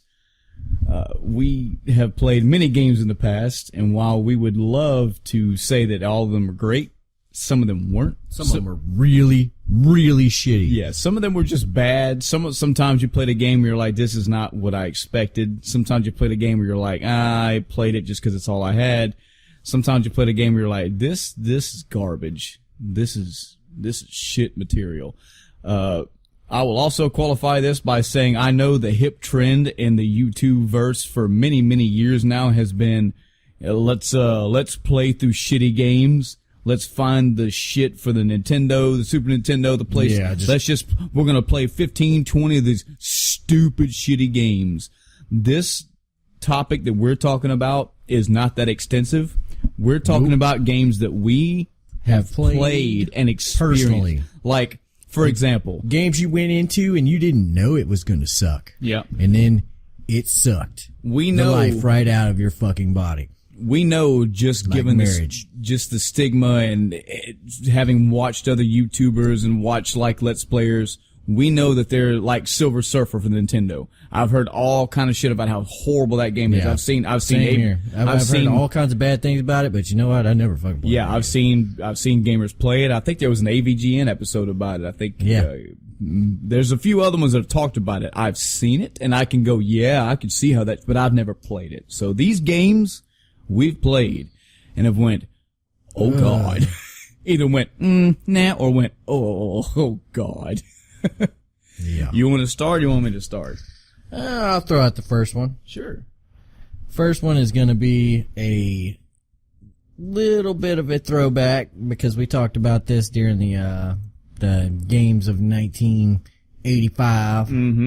But the very first Back to the Future game for the NES. Yes. This game, it was Paperboy, except where Paperboy was at an angle and you're constantly walking up. Imagine not having that and also not having any sort of attack Yep. to defend yourself. So you were just dodge as Marty McFly ran headlong into death Yep. without even being able to stop at all, even if it meant that he was going to die. This could have I think this is another one, and you're going to see many of these in this list probably, where the game was, hey, we have a game. This is what the game is. This is what the game is. Cool. Well, that's not going to sell enough. Okay, what would you like us to do? Slap Shit something on on it. What do you want us to slap? I don't know. Back to the Future 2 was a good movie. Just make it like Back to the Future 2. Okay. I guess we can All kind right. of I guess we can engineer this somehow to make you... it kind of look like Marty McFly. And What do you got? Okay, well, the first level is going to be a vertical scroller. He's going to be running and shooting bullets. Stop. Here's a better idea. Marty McFly likes to ride a skateboard, right? Yeah. Okay. Have him ride a skateboard. All right. He's just going to be dodging shit. Okay. Because remember there was a scene where he was kind of skateboarding. He was kind of, okay, yeah, kind of. Is he going to have an attack? No. He's got to have Marty something. McFly never attacks. Fuck it. Give him a... it's Back to the Future. You're gonna like make some kind of space age weapon, right? No. Well, what is gonna give him a bowling ball? That's only for certain levels. Yeah. Well, I don't remember did he use a bowling ball as a weapon? It was something. He flung some. It might have been plates. I guess. Yeah, I remember like a diner, and he was like either dodging plates or I don't fucking know. Here's another one. It was so bad that like the first level was the worst because you would run into shit, and then he would do that like dying cockroach animation. Yeah. Where he like laid on the ground and like kicked his arms and legs like, oh no, I fell over, therefore I have died. Oh no.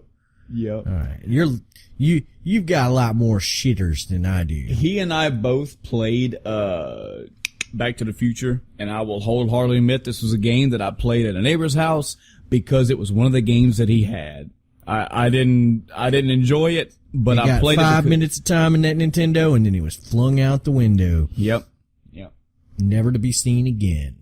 So, that's one of those games you got lucky if you sold the son of a bitch at a garage sale, because then you could put that money towards something else. I would have to guess. How far do you think you even made it into that game? The second level. That's what I think I did too. I got to the second level, and I realized that there was not going to be a good part of this game.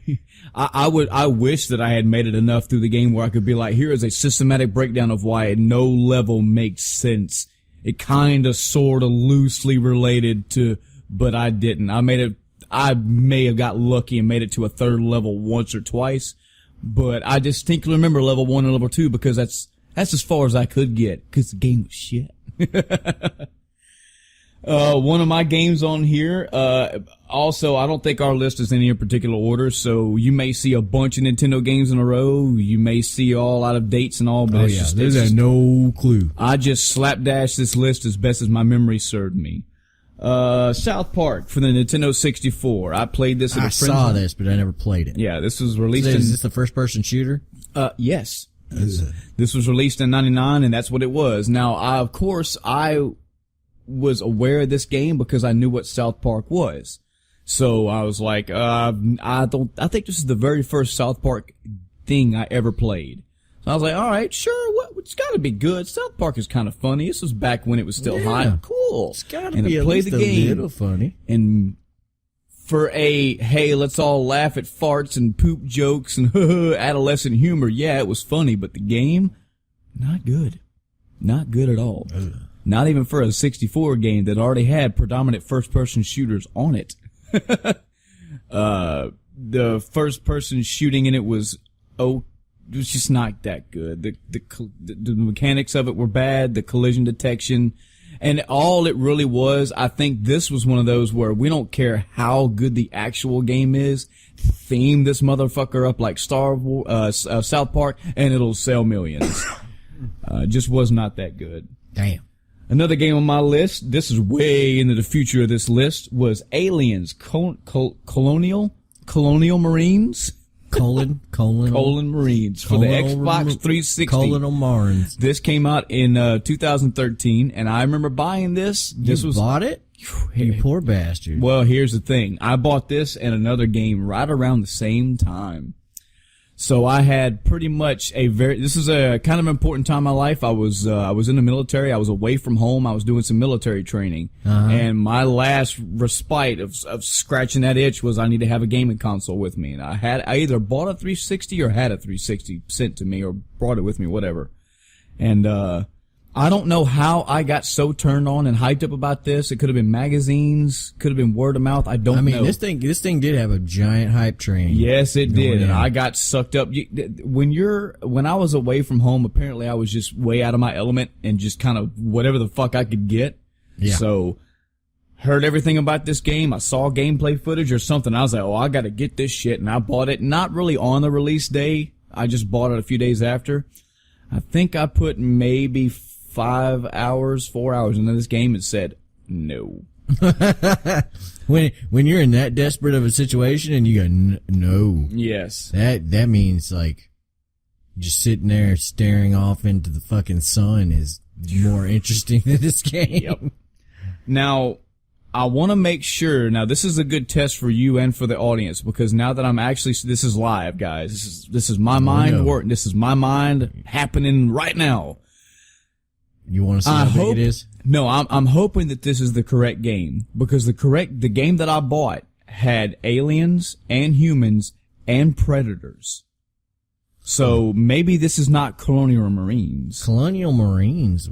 was, I don't think it had predators. I think it was kind of like it was trying to be the action movie, and you had like a squad and Yeah. There was a game that couldn't now it could have been, now this is how it also could have happened. This is just showing the audience how great my fucking memory is.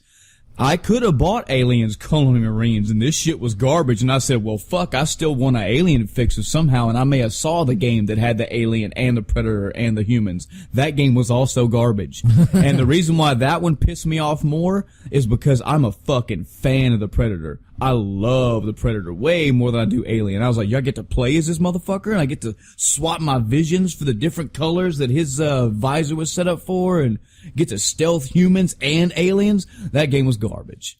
And I remember it going like this. I played as the aliens, not good. I said, okay, I want to save the Predator for last, so I'm going to play as the humans.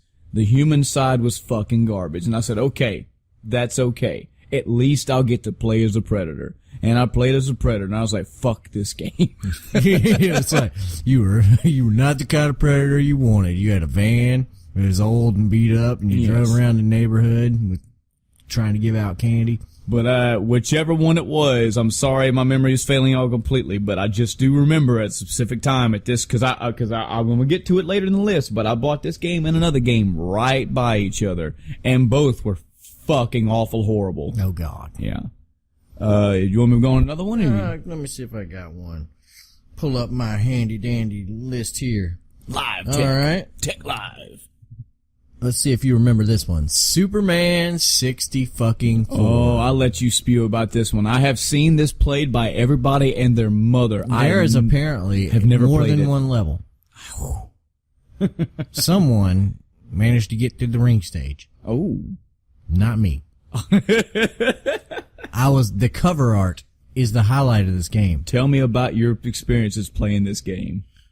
I was like, I want to say I was in my teens, my early teens. Mm-hmm. And I'm sitting there, I told you we used to get to rent a video game, once, every weekend, if we were good and we did all our shit straight, we got to rent video games. Well, eventually Superman 64 drew the card, and I was like, maybe this will be okay. I like the cartoon. Yeah. Like Superman. Mm-hmm. Can't be too bad. Can't be that bad. Oh God, was I wrong. This thing was fucking terrible. Yep. It was, and it had nothing to do with Superman whatsoever. It was like, dun, dun, dun, let me fly through some fucking rings, dun, dun, dun. And I told you I played the NES version of Superman. Yeah. It shit stomps this game. Oh God. Because it was a good game. Oh God. Okay? It was fun to run around and punch people and use fucking the heat. The NES version had you able to use your ice breath and your eye lasers. No, sir. None of that in the fucking Super Nintendo version. Yep. My God, they were like, let's just fucking fling buttons at the controller. You press up and it moves you fucking diagonally back and to the left or some shit. You have to like hold R or Z to fucking, it was bad. From what I've seen, so bad. It's not just the fact that, so this thing was on the 64. Yeah. You can say whatever you want about the 64 graphics. It is what it is. This game looks like people didn't fucking care. Yeah, it's like we talk about not trying. Stopped giving a fuck. Like, oh man, Mass Effect, for all its fucking problems, Mass Effect is fucking has reached ascendance compared to this game. Yeah. This game was like, oh, we don't have to try hard because it's all cartoon graphics. So you can look at this game before you really start playing and go, okay, all right, not a high budget. Okay, It looks bad. Now let me just play this game and see what's going on. Fly through rings. All right, I've played some. And you're like, okay, I've flown through rings before. This can't be that fucking hard.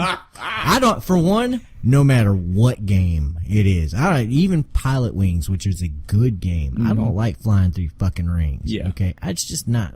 That's not I my don't thing. like that mechanic. I hate that mechanic, actually, because I got sick of it from the fucking 90s. Okay. Oh my fucking God. If they'd have just like half-assedly put the controls in some sort of intelligent manner, Yep. then you might have been able to accomplish this task. But Lex Luthor, man, I don't know if he just scrambled Superman's brain or what, but this motherfucker was retarded.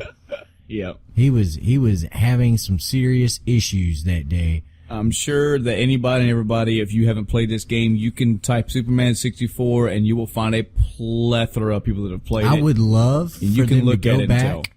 I would love for them to go and make an actual Superman game where you fly around and you have full access to his arsenal of shit and you just go around just crushing shit. You know? That would be a bad, especially if it's like an open world game. I think that would be very challenging, don't you? Because you would get majority of the people go, well, I'm damn near a fucking god. I'll just burn everything and punch everything and destroy walls. And the game would have to go, no. You don't do that. Well, You're a paragon of hope. You have to look at it from a game design perspective. Yes, talk to me, game designer. Oh, you want to know it from a game Design the Superman. This is my I want to be a game designer. You know what? Before you right go here. into this tirade, because I know it's going to be good. Oh yeah. When is?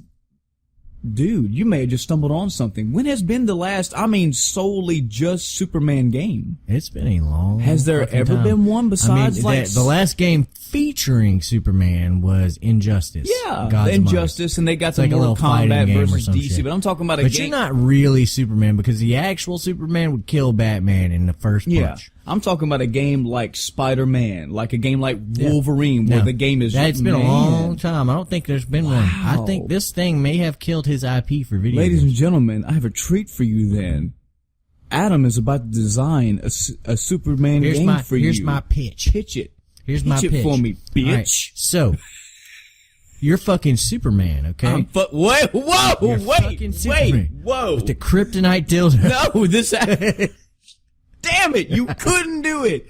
They gave you the license and you said, oh, I can make a game? Yeah, go for it. No limits. No, let your imagination run wild. Big Adam. green AO rating. As you walk out the door, flipping the bird. AO, motherfucker. No, but so You're Superman. So you're Superman, and you're unfucking stoppable. Okay, I would give him full access to everything, and I would not sugarcoat anything. Big open world environment. You're in Metropolis. The idea would be he would have a teleportation mechanic. Instead of fast travel, you could pick a point on the map and just, you'd be there. It would and show it would him show, it would instantly show instead of like a loading screen, it would just show Superman like blur Just a blur. as he like swooped around buildings and across cars and through fucking whatever and, you know, make it look really cool. So he instantly gets to that spot because he's fucking Superman. He can be that fast.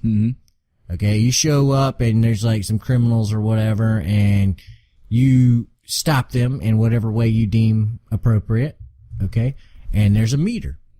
Okay, there's a meter that determines what the public perception of you is. Are you a hero? Are you a menace? You know, stuff like that. And this game would not be an action game at all. It would be it would have an action games engine. It would make you think that it might be an action game and the action would be interesting. Okay. But the whole concept of this game would be being Superman. Right. You would have a lot of story, a lot of dialogue choices, a lot of, okay, well, I can instantly crush these 3 bank robbers. They stand no chance at killing me. You know what? Here's a side addition. Since you wouldn't be just Superman, you'd have the Clark Kent as well. So you'd maybe have a separate meter or a way to gauge, like, hey, have you been spotted? Like, how good are you at keeping your disguise? Yeah. Do you just go, oh, well, there's 4 people robbing the bank. Let me just fucking rip my suit off and I'm Superman, and everybody goes, oh, hey, there's game over or something like that, you know? Well, yeah, you would have the dual role there. But as far as the mainline mechanics, the Superman mechanics, you'd be completely unfucking stoppable. Now that sounds like it'd be boring until you start implementing the idea of choice. Not every Superman villain has access to kryptonite. Yeah. Obviously, Right. we'd throw in a couple supervillains that were capable of throwing down with Superman, and those would be fights that you could potentially lose. But there might be situational. Take Arkham Asylum. as a model for this. Batman goes around crushing the fuck out of enemies. Oh, yeah. He goes around making them look stupid. Because he's Batman, and that's what he does. Superman is just like that. Superman's like, oh, there's 15 guys here. How do I want to dispatch them? Yeah.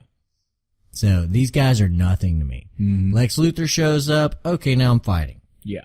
You know, now I want to mitigate damage to civilians. Well, how do I fuck him up without, you know, destroying the city around me? Yeah. How do I need to save these 3 people because he's going to blast a fucking hole through this build, you know, stuff like that. So suddenly you're tanking hits that are going to hit like, you know, nearby. Maybe you intentionally let yourself get hit by the kryptonite ray so he doesn't destroy the school bus. Right. Stuff like that. You know? You'd have to think about how you're going to get him out of situations. Correct, because just a slight tangent here for all you fucks that didn't like the first Superman movie, the recent one. Zod told this motherfucker, I'm about to destroy everything, and there's not a fucking thing you do about it. Okay, Superman is not Goku. He can't go, hey, bad guy, why don't you fly with me over here to a canyon out of nowhere? And the villain goes, okay, I will follow you. If Superman would have said, hey, bitch, we'll fight over here, Zod would have went, Phew. Oh, he's gone? No. Let me just go. And then Superman comes back, bro, I thought you could have, man, are you fucking kidding me? I told you I'm about to lay lace to everything. He had to do what he had to do. We can go over there now. Yeah, we can go now that I've done my shit. So yeah, this game would have a way where you would have to think, how do I get him out of this situation? And you might be able to, you might be able to do something like, I don't know, maybe there's a hold a trigger mechanic and you get to slowly, or maybe it's a, I don't want to say turn-based, but a, VATS. If you've ever played the Fallout series, type system where you go, okay, time moves ridiculously slow or near stops. And you have to plan out your actions one at a time. I'm going to punch this, I'm going to punch this bank robber in the face. Everybody loves super hot. And then I'm going to grab this gun and fling it into the sky.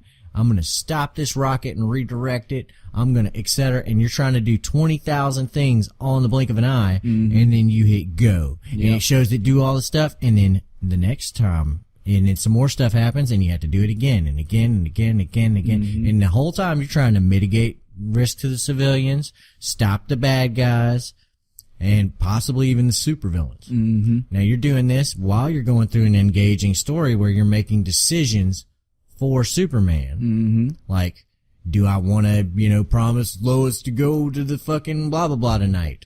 Or, and maybe there's some kind of comical mission where you're trying to, you know, stop some stuff from going on as, you know, Superman, but you also got to make appearances as Clark Kent. You know what I'm saying? Yes. So you're kind of going back and forth and back and forth. There could be things where somebody from other planets come in. Now you've got intergalactic shit going on, and you still got to handle all. This could have been done. I'm telling you, if I just had the resources, I could make a really great Superman game. I'd make a Superman game that everyone would want a sequel to. It's instant. It would be so awesome. So awesome. But unfortunately, I want to say bravo. I'll never have this opportunity. I want to say bravo. That was a very good pitch. You guys didn't know you was in for fucking making awesome game cast, did you? We just threw that one in there for you. Oh, yeah. That's a free one for you guys and gals. Oh, yeah. And here's the thing is that's not confined to one city. I mean, you could say, okay, well, I'm going to have different spots on the map. Maybe you go up into space to fight certain things. Maybe you got to save a plane. Do your thing where he fucking saves a plane. You know, there could be mini games involved in that. You might work with other superheroes occasionally and, you know, but you'd have free reign over any of his power. X-ray vision, do it at command. Do it on command. Ice breath, do it on command. You feel like just being evil Superman, flying through the city at light speed while freezing everything in your path. Now you start having superheroes coming after you. Ooh. Yep. Adam, you're onto a gold mine. Yep. Yeah. You see where this goes, and the stories can take. Well, the podcast is over, so me and Adam are now going to be game developers. This game. And this has been the end of. You have now reached the end of time. Goodbye, everybody. The beginning of Superman. Unfortunate. You know what? I would settle for. Do you remember Company of Heroes?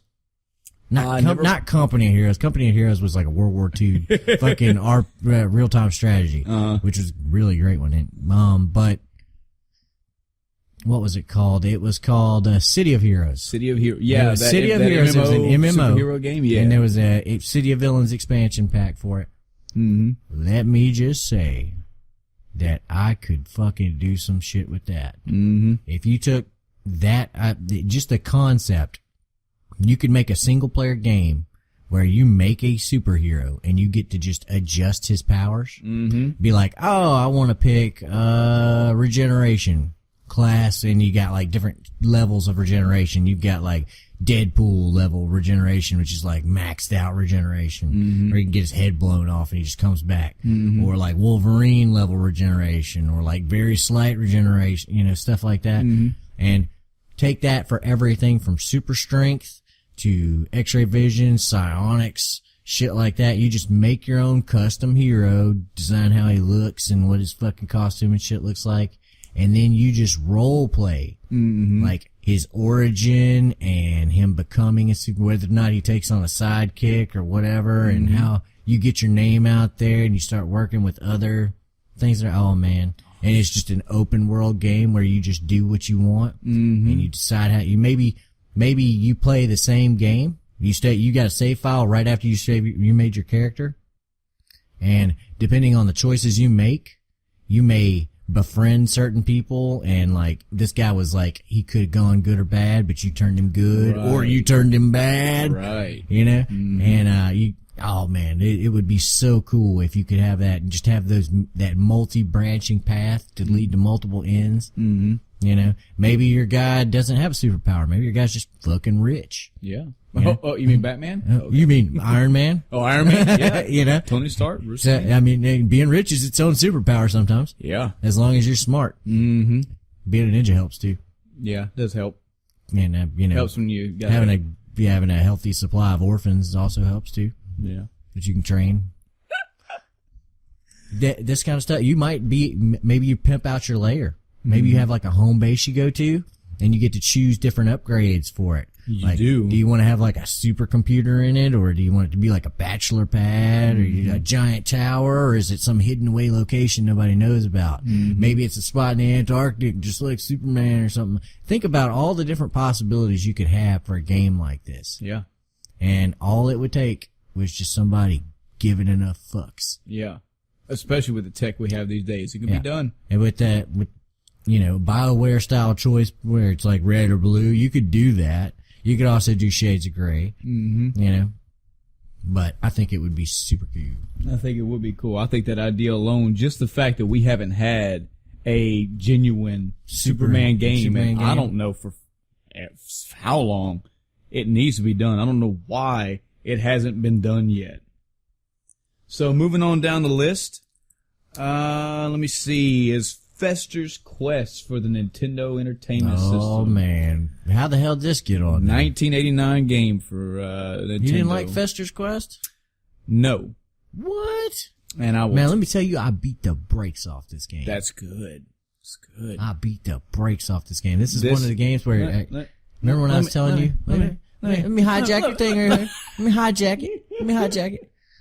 Go ahead, just relax. Jack. Go ahead, just relax and let it happen. Go ahead, bite Jack the me. pillow. Just go ahead and jack me. Bite the pillow. Jack me. Bite.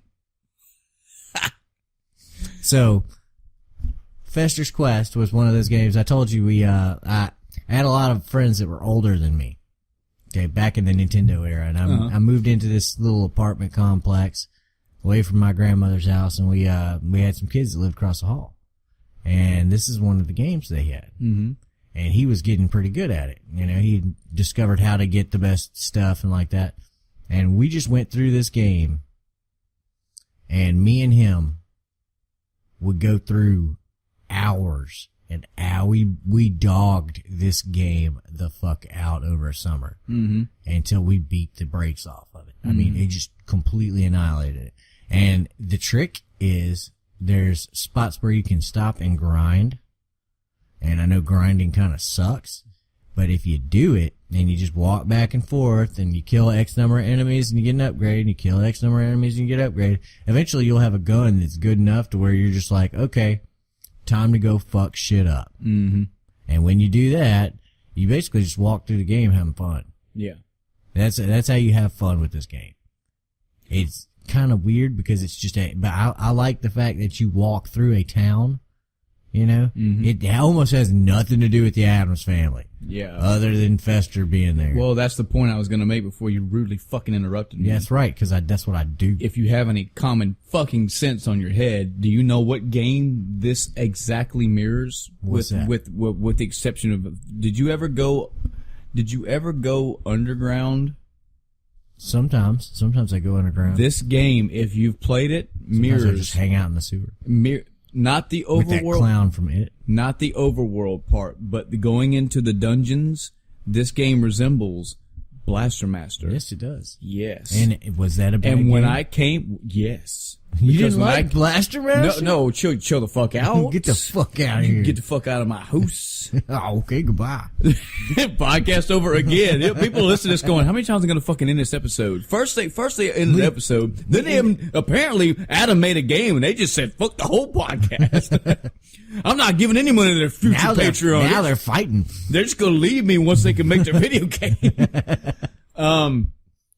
I was utterly fucking, this is probably spoiled child in me talking, but I was spoiled on Blaster Master because I played that as a very young age. I played that and Mega Man 4 around the same time. I bet you were a dirty goddamn religiously. cheater. Shut up. Dirty so goddamn everybody cheater. did.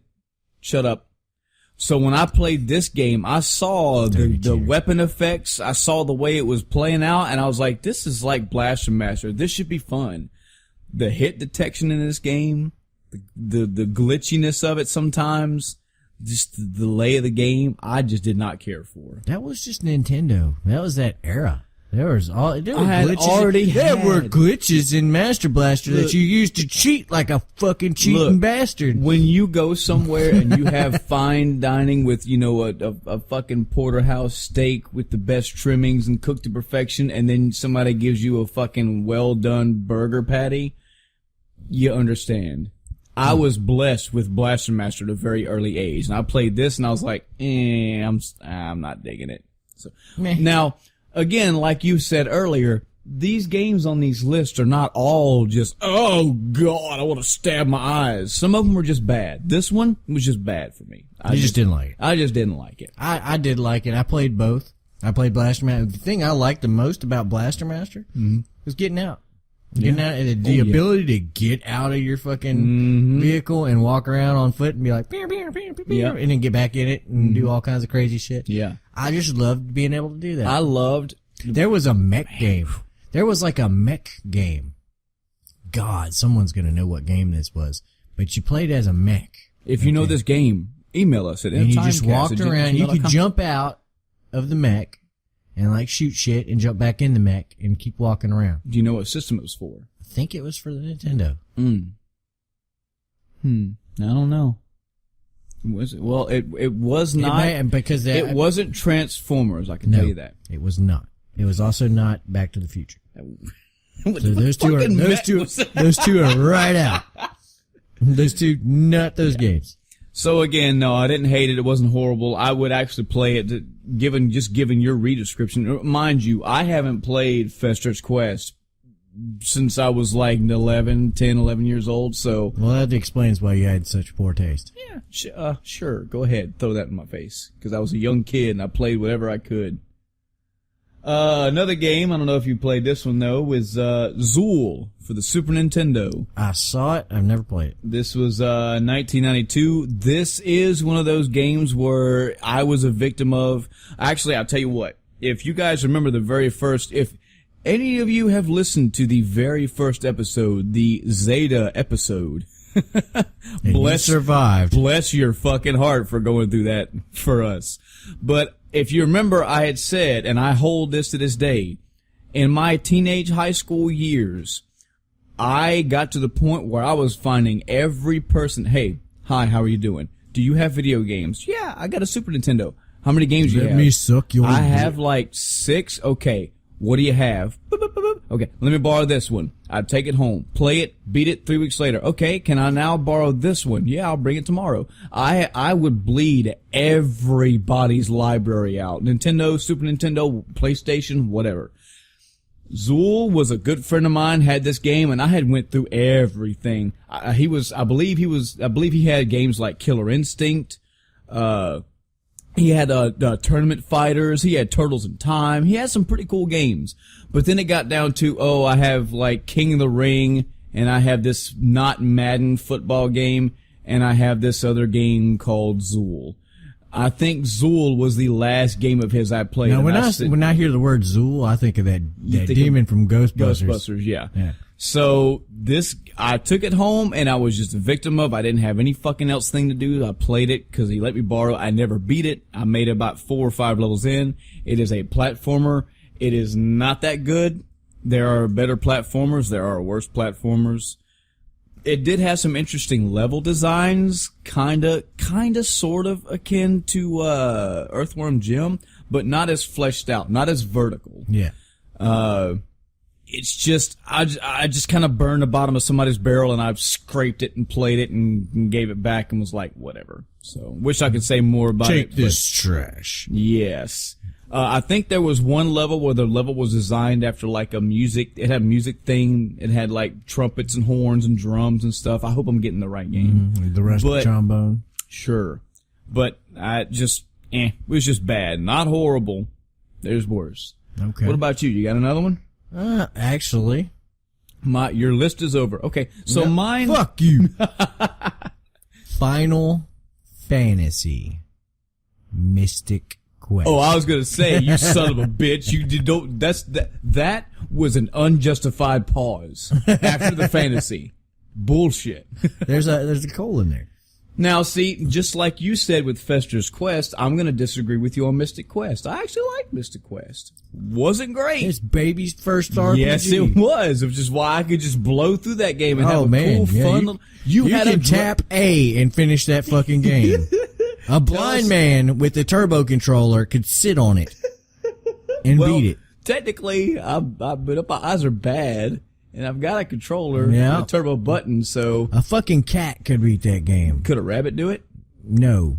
Oh, you hear that, bunny babies? That's right. Tell me about your experience with this game, why you think it's so bad. It speaks for itself. The thing is, baby's first RPG, they limited everything. Intentionally, they were like, Americans are dumb. We need to make a dumb game for dumbass Americans. Mm-hmm. And so they gutted the idea of an RPG and shat this thing out. And it had one cool thing about it, and that was the Dragon Claw. Oh, sorry. No.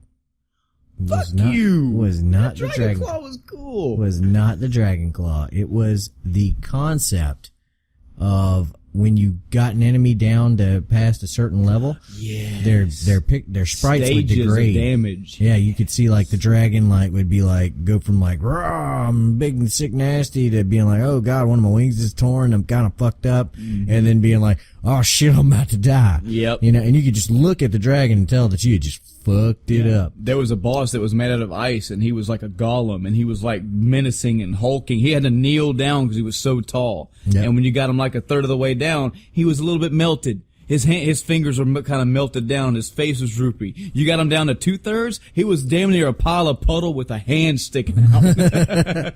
So I mean, that was the only thing I liked about it. And the thing is, it's an RPG, and RPGs are my bag, man. Mm-hmm. Okay, for me to not like an RPG takes a lot. You got to do some damage. Yep. Okay, so I'm looking at this game and I'm like, oh god. Oh god. Yep. So it had the battle concept. You remember how like you couldn't? Okay, so there's a few standard RPG fight enemy styles out there. There's I'm walking around the world. Boo! The screen blurs and changes. And now you're in a battle scene. Yep. There's an enemy out in the world, and I see it, and I can poke it with my sword.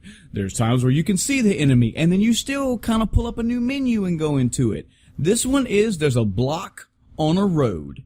You just press a button and he automatically goes down the road and stops on a block. You Yep. can't go forward. You say, okay, you press the button, you fight an They enemy. didn't want your You dumb gotta ass do it getting lost. 9 more times. When you completed those 9 blocks, then you can move forward to the next place. Yep. Yep. Had some pretty cool guitar-y type of music, though. Man, It was okay. It was a fun I don't think it little was run. okay. I think it was insulting. Okay, and it was literally just like they took all the goodness out of an RPG and stripped it. Now, I'm going to make a comparison here to Okay. a better Final Fantasy game Okay. that had a very similar movement system. Oh, you're gonna Final have to Fantasy think. Tactics. Final Fantasy Tactics. I'm good. How good am I? Do I get a cookie? Yeah, you get one cookie. Good. I'm gonna One put it cookie. in your mouth Whoa. with my dick. It's a one-track There's a thing. cookie on the end of my dick, it's and a I just wham. Or would it go wang? So that's the way the cookie crumbles. No, you were soaring. Welcome to Puncast. You were soaring. Welcome to You were Puncast. soaring. And then you just said, hey guys, what happens if I just fucking nosedive? That's what I do. All right, so You are comparing Final Fantasy Tactics to Mystic Quest. I am Oh, yeah. all ears. the only similarity is in the movement system. You have set points on a map. Okay. The difference is you could kind of tell where you were going to end up in a battle on Final Fantasy Tactics. Some of the dots were red, and some of them, and red meant that you could possibly get in a random encounter there. It wasn't a 100% chance, Yeah. but you could land on that dot, and you might have to fight. Mm-hmm. Okay, and so you could do the whatever it's called. You could go and just grind levels if you wanted to. You could, take the chance. You had little preposition, or what are they called? They weren't prepositions. They were, oh God, you send your guys out on little quests or whatever, propositions, I think. And you'd send them out to go and collect fucking weeds or whatever it was, and time would have to pass before you could go pick them up and see what the result was. Uh-huh. So there was a lot of times where you'd try to find 2 blue dots next to each other and go back and forth, back and forth, back and forth till you were done. And then you'd always have to cross that one red dot to get back to the city where you needed to go. Every time he had to And do it, then he was... son of a bitch would just go. But the thing was combat in Final Fantasy Tactics was very fun. Yeah. And very unique. Yeah. And you got to see lots of little cool tricks and shit. Mm-hmm. But not so much in Mystic Quest. Very not so much. Mystic Quest was very rudimentary. Adam, you it can not chop only down hamstrung trees. you. They gave you an axe and you could chop down trees. You know what else? You know what other game you could chop down trees in? Mm. Fucking, Breath I don't of know, the Log Wild. Cutter Simulator 2017. So moving on to the list. Oh God, Lumberjack Simulator. Yep, sure. Lumberjack. Yeah, here's my Simulator. new idea for a game design. You're Make a that happen, lumberjack. somebody. You're a lumberjack and you fucking hate we your say life. that, and somebody's gonna send us a thing. Say, yeah, that was like It was already a 2004. thing. It's already been out. It's been done. You guys are old. Damn. This is another rehash from our first episode. Terminator 2 for the Nintendo. That was your favorite game. 1991. Oh yeah. Oh yeah. You were Right upside in one of my favorite games. You were like, fuck Final Fantasy. For those who didn't hear that episode, I'll try to make this quick as I can. I was celebrating a birthday, and a babysitter said, I'm gonna buy you one game, go buy one. And there was like 40 games in this box. And I, as a young kid who did not know what to look for, and picking up, and I really wish this is another time in my life where I could be a fly on my past wall. Cause I would love to be sitting on my shoulder looking, what other games did I just pick up and just toss and didn't know? Like what Dragon Warrior 4? You were like, oh look, it's a gold Zelda cartridge. fucking, yeah, it doesn't look appealing. What a ignorant kid I was. So the first one I come across that piqued my interest was fucking Terminator 2. It's got fucking Terminator on the bike on the cover. And I was like, well, I know Terminator 2 was a good movie. This is a video game. It's gotta be good. But I'm gonna put that to the side. And I go rifling through all these other games, probably 10 out of 10 games for all I know, and I see Final Fantasy. I say, I like the way this sounds. I read the back about adventures for light orbs and evil magic. This looks like it might be up my alley. I'll try that one. Go through the rest of them, see nothing else, and in my hands, I'm holding Terminator 2 and Final Fantasy. Luckily, for the love of God, whoever was watching over me that day, I picked Final Fantasy, because Final Fantasy was great. Fast forward a couple years, the local gas station of mine that the rent Nintendo games happened to get Terminator 2. I was like, now's my chance. Let's see what I missed out on. It was the greatest game you'd ever played. Wow. This game was garbage. You went around as Arnold. I made it 2 levels in at the most. The first level was side-scrolling. You could punch shit, and it was almost like you're the goddamn Terminator. Yep. You are You had to punch those dudes like 400 times. You are a walking machine where somebody punches you and they break their life. I would die in 1 or 2 or 3 hits, and I'm like, how the fuck is this even possible? And I'm walking up to people, and I'm like, oh yeah, now my turn. Bam! Not dead.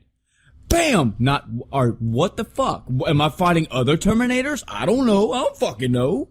I made it through the first level. I got a boss. I said, okay, the boss has got to be tough. I understand. I don't know. Is there a Terminator thing? I don't know. He's a big fucking dude that can kill me in 2 hits. I kill him. I get to a bike level. The bike level is at a fucking vertical, it's at an angle. And you have to drive on your motorcycle. And the idea is it's Paperboy. Again. I could not figure out what the fuck to do. You would come across gates. You're riding on this bike very fast. And you come up to a gate. And apparently, on this gate that was like 20 pixels wide, there is a little dot about a quarter of a pixel wide. And you have to shoot that because that's the lock for the gate. That opens the gate and lets you proceed. I died to the first gate probably 80 fucking times because I could not figure out what to do. And then when I did, I couldn't aim properly to shoot the gate open. Once you do, there's a fucking truck behind you because there's a fucking Terminator behind you driving a truck and he's fucking trying to run you over. Fuck that game. I do not know what happened past level 2 and I don't fucking care because that game was when garbage. The game like took off. Not only was the game bad, the game was at that typical, hey, it's Nintendo, it's gonna be stupid fucking hard. So both of those together, no thank you. Horrible game. What about you? You got another one? Or you want me to roll on? Let's see. I'll roll on. I'll go roll ahead. on. I got, actually, I've got Mario is Missing. I played that too. You poor son of a bitch. And it didn't make my list, but yes. It should have. Yeah, it should have. What game, what cruel, fucking evil teacher did this? Adam, you can't put a learning game on these lists. Look, man, it was a Mario game. Okay? It didn't have, hey, I'm gonna fucking teach you math. I'm gonna fucking, who is Leonardo da Vinci? Is it this guy right here? No. Leonardo da Vinci is a fucking asshole. Saint. Look, I'm just saying, Jesus goddamn Christ.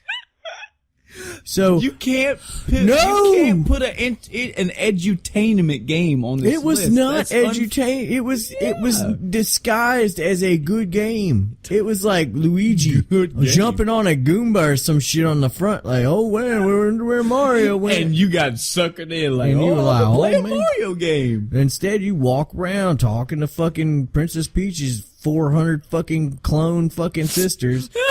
You know, like that, what was that chick in Pokemon, the fucking police officer and the nurse, they're all clones? Oh, that was, Mewtwo. Fuck you. Nobody likes you. Everybody likes me. No, I'm just big old douchebag. Anyway, so. No, Leonardo da Vinci is the douchebag. Look, all I'm saying is there's like 400 million of them in every city, and like, you have to, they're like, oh, well, maybe we'll tell you about Mario, or maybe we'll ask you questions about history. And you're like, what? And every once in a while, there's a Goomba walking, or a Koopa walking down the road. Mm-hmm. And you're like, fuck you! And you hit it and it explodes. And instead of like popping out of the shell and you be able to grab the shell and do something cool with, no. They're just like, it's dead. If you've I'm gonna try There's your Mario. I'm gonna try my. There's your Mario game. I'm gonna try my There's your best to Mario. Have fun. recap what this game was. It's a side scroller of sorts. The premise is The world map was the actual world map, Yes. except you moved across it like Mario World. They redid the map from Super Mario World to look in that style like the actual world we live in. So cool. Australia is apparently made out of cookie pieces. Yes, the Cookie Australia. Caucasians. I already told you I feed you cookies. No, I don't want your cookies. Mario is missing, and Luigi is going around the world and gathering clues. Luigi had the hardest job. I don't give a fuck what you think Mario has been through. Luigi's seen some shit. Luigi gets stuck with the bullshit. Luigi's like, I can't get a game where I don't have fucked up ass mechanics that I have to deal with. There needs Mario's to be a just game. like, let me jump on some shit. Luigi's like, I gotta get a vacuum and suck up ghosts, or I gotta fucking answer goddamn trivia and questions. live in my brother's shadow. And no one likes me, but I gotta do the hard work. You remember when Nintendo did the Year Luigi, and that went... That's all that was. Yeah, it was like a giant. There needs to be a fucking game where one of the idle stances. This needs to be like a 9th generation console Luigi game where you remember how in Sonic he had an idle stance where he would tap his foot and he put his hands on his hips and look at you. Sometimes he'd look at his watch. He had an idle stance. There needs to be a game, 9th generation console around Luigi, and one of his idle stances is the 1,000-yard stare. No. I got a better one. Luigi's 1,000-yard stare. He goes into the idle stance and he like digs in his pocket and pulls out a pistol and like spins the fucking cylinder, pulls the trigger 3 times under his fucking chin. It just shakes his head. Every time it clicks, he just shakes his head. He just puts it back. He's like... But yeah, the ideal was Mario is missing and Luigi's supposed to go around the world and answer these stupid fucking educational questions, and if you get clues to find out where he is. There's no platforming, no jumping on. Well, I mean, there's a baby. Every once in a while, you murder some innocent fucking Koopa that's like, I came to see Paris. You don't pick up a dead. You don't get a cape and fly around the world. Nope. You get a Yoshi. Yoshi's in the picture. Yoshi comes around. Is he? Yeah. I can't remember. All I remember is did Mario like fell in a hole, and like instead of Luigi's like, meh.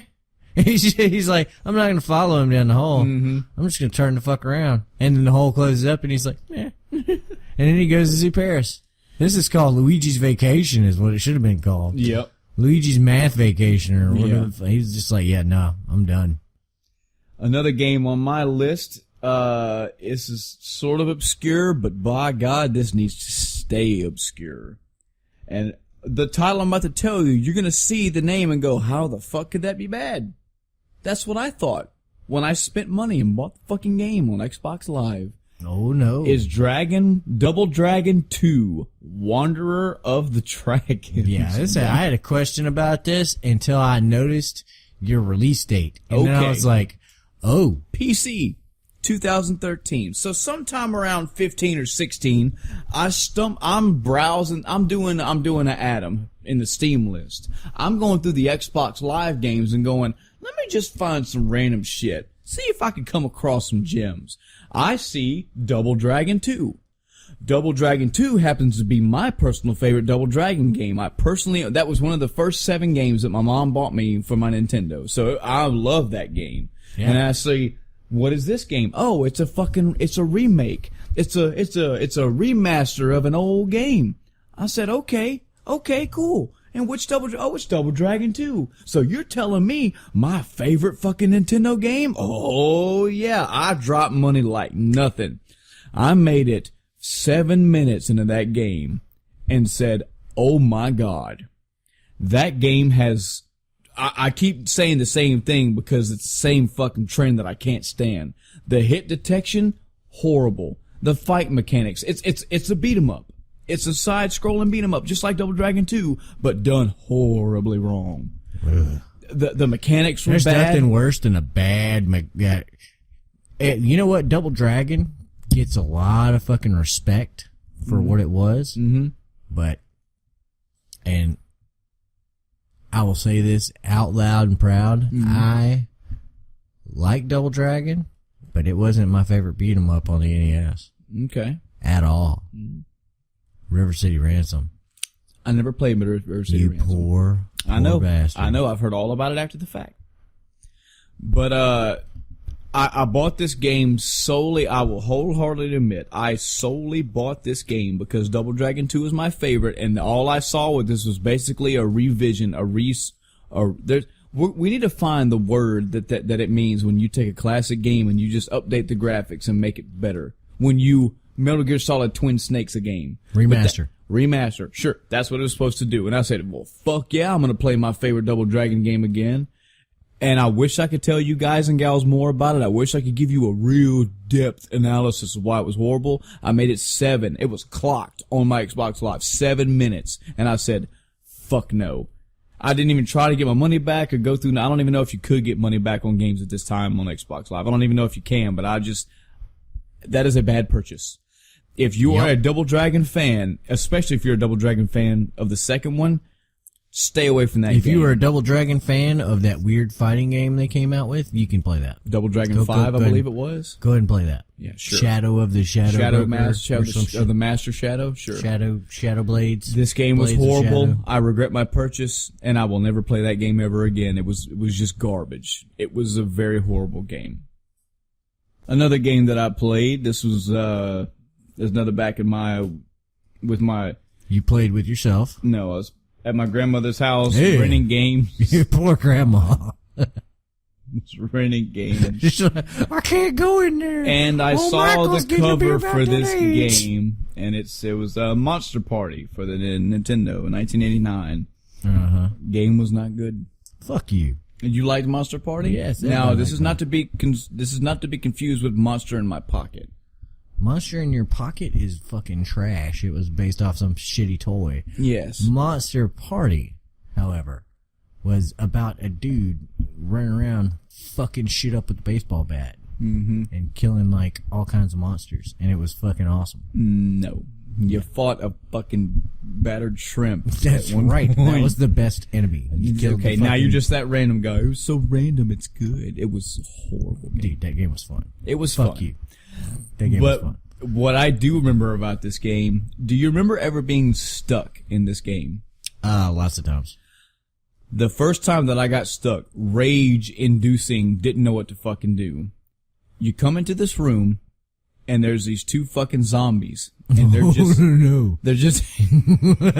they're always with you, always. What? You walk in this room, and there's 2 zombies, and they're just sitting there dancing. Oh, yeah? And you're like, okay, and I walk up and I hit the one zombie and it falls down, and I'm like, alright, they're not attacking me, they're not doing nothing. And I walk up to the other one and I hit it and it falls down and nothing happened. Couldn't figure out what to do. I left the level. I come back in, they're back up dancing again. I think they actually say, watch me dance, or something like that. Uh-huh. I went back through that level.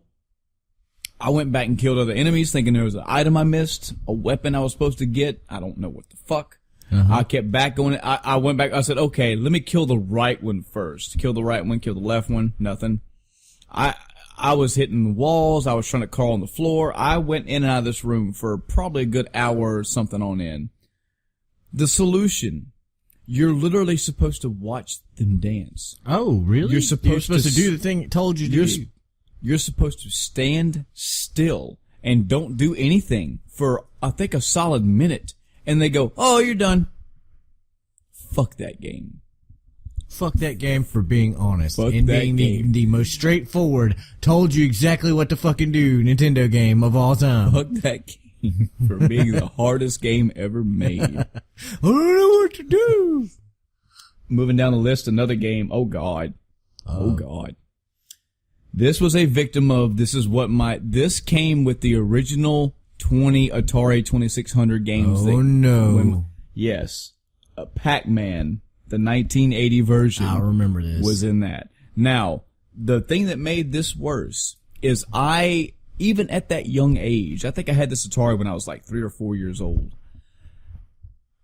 I knew about Pac-Man. I had heard all about Pac-Man Fever. Pac-Man was kind of sort of a thing back then. So I knew. That was the one where not all the ghosts showed up. Yes. Like, it's the only way you could fuck up Pac-Man. This game was a very, very shitty version of Pac-Man. It was very... You are not lying. This thing was ghosts bad. would blink repeatedly, like that's just the way they phased in and out of fucking reality, I guess. The level design stayed exactly the same, and the color just changed, and the levels were infinite. The levels just kept going forever. Pac-Man vaguely resembled Pac-Man. The thing that made this worse for me is, this is completely down memory lane. Imagining Pac-Man eating secret chips. I quote unquote went to work at a diner when I was very young. Oh, yeah? I was helping, like, bus tables. That was completely illegal, I know. Were you? But I love to go there. I only worked there for, like, a week. This was during the summer, stupid shit. Just family being like, yeah, you come on in, kid. You can come in and play. If you make some money, you can go play the arcade games. They had a Pac-Man game there, and I was like, I know this game. I have this game at my house. I'm gonna play it on the arcade like a cool kid. And I was like, this is fucking great. What the fuck have I been playing for, like 6 years? Wow. This is just fucking trash. And then Wow. you find the Ninja Turtles game right next to it, and you're just like, oh god, this is gaming. It was several years down the road when I just stumbled across an actual Pac-Man game, and I realized how horrible I was living. I was like, you were like a console peasant stepping out of the fucking darkness and into the light. Yes. No, I was not.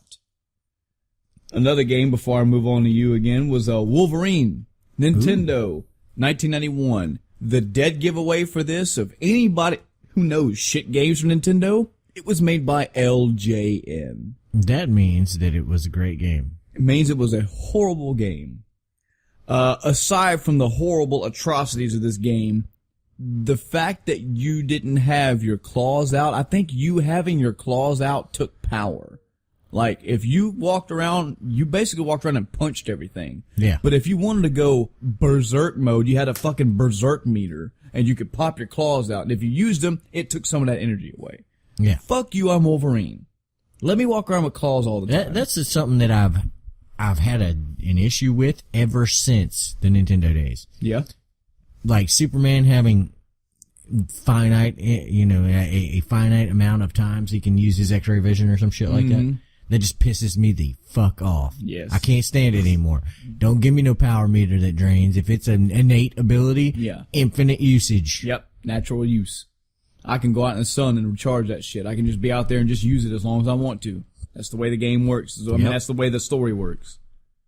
What about you? You got another one? Or you want me to keep rolling? We had this game for Super Nintendo called Balls. That's on my list. I've got Balls 3D down there for the Super Nintendo, 1994. Man, it was fucking terrible. Now, tell your mom you want balls for Christmas. Yep. I want balls for Christmas. Slap. You ain't getting no Christmas, boy. Back in the closet. You get grounded and beat half to death because you told your mom you want balls. Don't tell your crazy uncle you want balls for Christmas. I've been waiting for you to ask. It's about time you came and said that. There are so many dark paths down in the End of Time cast.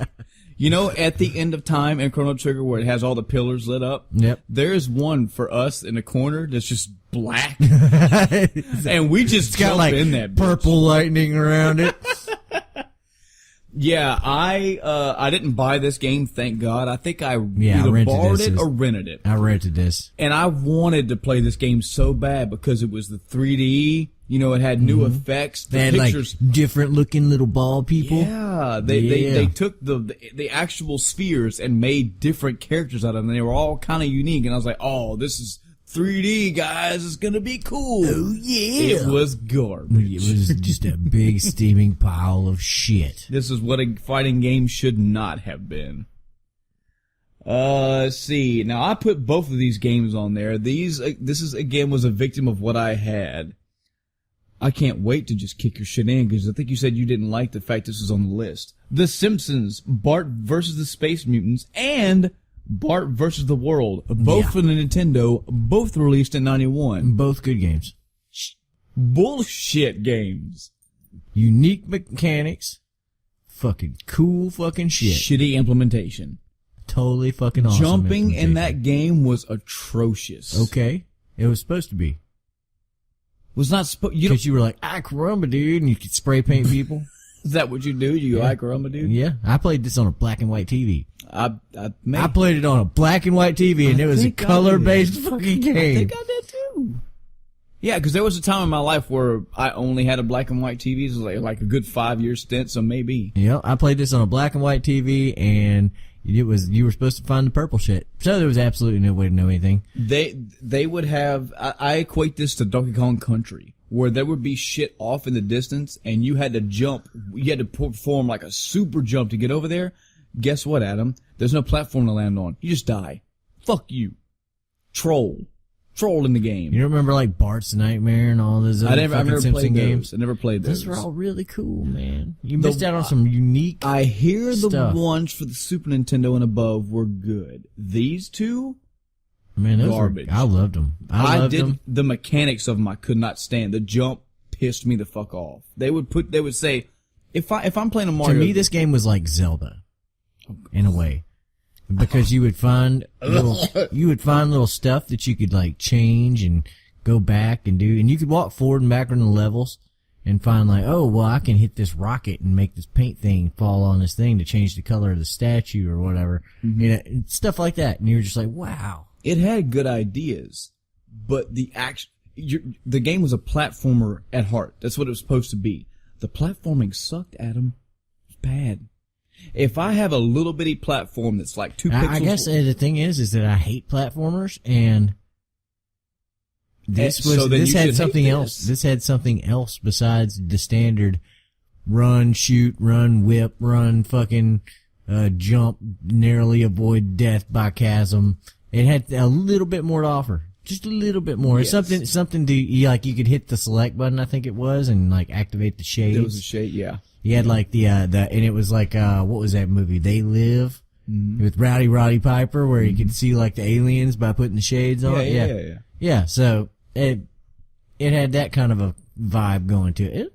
I thought it was unique and cool. Had unique, yes. Good ideas, yes. Horrible implementation. Because I the game can was a understand. platformer game, and if the platforming controls was bad. killed it for you, then okay. Yes.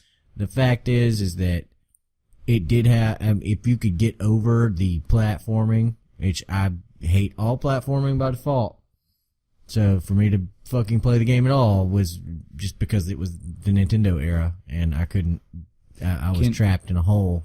Can you and I make an end of time cast statement? The Simpsons suck. Yeah. Okay, moving on. They used to be okay, and then they got old. Really.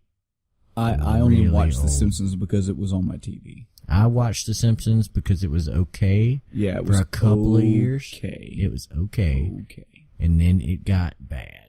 And how the longer and older it got, the more popular The it more started like to become. cringe inducing. It started getting up in everybody's face. Well, it started getting like super political. Yeah. And like it had like an obvious slant to it, and it was like, and yeah, so I guess some people started really liking it, and some people started really hating it. But I just, bleh. All right, versus fight. Here we go. You ready? Okay. The Simpsons versus South Park versus. I forget the name of this damn series now. Shit. All right. Well, Shit, all right. Simpsons versus South Park. I like South Park. I think South Park is a bit smarter with its humor. Simpsons versus Family Guy. I like Family Guy. And Family Guy versus Simpsons. Family Guy versus South Park. I think they're about equal. What? But I still think South Park has better humor, smarter humor. Mm-hmm. But I do like crude humor, and I do like, just, I like the in-your-face shit Family Guy throws out there. All right, last one. You ready? Okay. South Park versus scrambled R-rated shows on Showtime at night. Oh, you can't beat the scrambled R-rated shows on Showtime. Fucking high five. Yeah. Yeah. All right. Moving on to Bubsy. You could see like a wiggly line and one boob. Yeah, my imagination fueled my long Showtime blurry nights. Made that old Maryland Chambers. Oh yeah. Bubsy for the Super Nintendo 93. Oh man, another game. This is like Sonic if Sonic was never cool. Yes. Sonic was just shitty from the beginning. Go around and collect a bunch of yarn balls. Had some weird alien enemies. Haha. The platforming again. The controls in the platform in this game sucked, and it's what killed the game. But apparently, it was good enough to have a second game and a 3D game down the road for the PlayStation. Guess what? They all sucked. All sucked. So. That's about all I can say about that one. ActRaiser 2 for the Super Nintendo. You didn't like now I can hear. 2? Hold on, I can hear the flames on this one, and I understand. This is a 1993 Super Nintendo game. How could you not like ActRaiser? This is why. This is where my spoiled petty shit comes in. Okay. I loved the first ActRaiser. Okay. It was basic. You know, this is very simple. Very pseudo real-time strategy spliced with side-scrolling sword swinging action. Cool. Me personally, I could give or take the platforming side-scrolling shit. I loved the God overworld stuff. I loved all that part. Yeah. ActRaiser 2 came in and said, fuck you. That's not in the game at all. At all. So, while the platforming in ActRaiser 2, in comparison to the platforming in ActRaiser 1, it is better. The graphics are better. They put some Mode 7 shit in there, if I'm not mistaken. Yeah. It was designed better, had some better and more abilities. It was a better side-scroller, but I personally played ActRaiser 2 for the real-time strategy pseudo bullshit, the godlike thing, and that was completely on. So, yeah. Sorry, fizzled out. What about you? You got another one? Actually, Ghostbusters 2. I never played that one. That's the Nintendo game one? Yeah. Yep. Now, the wait. one where now you hit them with the slime. Let's specify. Specificity. Yes, it's a spice of life. And that's alliteration for your ass. Were there 2 Ghostbusters games for the Nintendo? Yeah, the first one was about the first movie, and the second one was about the second movie. I never played either one of those games. And I did not play the first one because it was never around. Could never find it. So what the hell? I would have snagged it immediately because I was like a Ghostbusters fucking fanatic when I was little. Yeah. I've seen the AVGN thing where he played, I guess that was the first one then. The second one was based on the second movie, and you got like a little slime pack, and you'd go around fucking sliming ghosts and shit. Huh. And then you got to like the second stage, and you drove the vehicle, and like it was Battletoads-ish, like shit would pop out in front of you, and you had to dodge it. Huh. You know, as you drove Ecto-1 through the city. Stuff like that. It was very blah and all fucking. Yeah, like I was a Ghostbusters fan, and it did not feel like I was playing the Ghostbusters at all. Can we go ahead and make another end of time cast statement? Yeah. Ghostbusters 1 and 2 overrated. Wrong. Okay, moving on. Wrong. Sonic 3D Blast for the Sega Genesis 96. Now, I love Sonic 1, 2, and 3. I'm sure, I'm surprised the one that came out 10 years later wasn't the one you put on here. I never played the 2006 one, so I don't know. The old Sonic 06 is infamous. I've seen the entire playthrough from Game Grumps. That's enough for me. Never played You walk up the fucking loop like, yep, you walk. Fuck my life. You walk around the loop hall. I have fond memories of me and my cousin playing Sonic 1, 2, and 3. Well, mainly 2 and 3 because it was 2 players. We played Sonic and Knuckles. We just did a lot of Sega shit back in the day. I love those games. And either the guy that we had played the games with or he himself, the cousin, had it. I played Sonic 3D Blast a few times. Not good. This was Sonic's, I'm pretty sure I'm correct in this. This was his first step into a quote-unquote 3D realm. Not handled good. No. Controls. Yeah, this was the beginning of the end for Sonic. Really. Yes. Good potential. It looked like it could have went somewhere. Did not. Fell flat on What its was face. the one where it was like Sonic fucking Pinball? That's Sonic Spinball. Yeah. That was great. Fuck that game. That was what? It was a pinball game, but it was Sonic. It was a shitball game, and nobody wanted to play fucking pinball. You know what? Nobody wants to play you. Nobody wants to play fucking pinball. Who plays pinball? The people that like pinball. Fucking that's Pinball's the good. shit they show. Like, oh, I'm a gamer, man. Yeah, back in the 80s when they Whoa. didn't know what was going the fuck on, they were Adam. like, dude, he's a pinball Adam. wizard. He's a pinball There was an wizard. arcade, like a decade of arcade games, and a lot of that was pinball. Look, The look, pinball look. wizard. Remember that Yeah, shit? fuck you.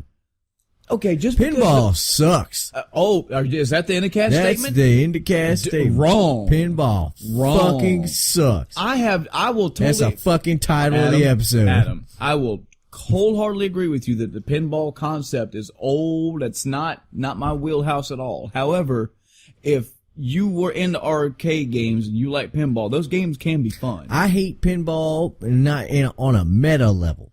For one, the game is just unamusing crap. But, okay, we can deal with that. We can deal with the fact that somebody likes to listen to the thing go ding ding ding ding ding ding ding ding ding ding and have no objective whatsoever other than getting Yes, you do. not get fucking cheated No, by the fucking you gotta hit quarter things. eating. You have to hit things. Yeah, you actually have to tilt the machine. No, you. Oh my god. You have to slap the side of the machine trying to get the ball to not roll into a spot where it's I impossible to want save you to it. know that these big gaming conventions like GDQ and these E3 type gaming conventions, they truck these things in by the hundreds instead of I hope they set gigantic them on rooms. fire. Wow. Another thing for people to hate your fucking guts about. Well, here's the thing.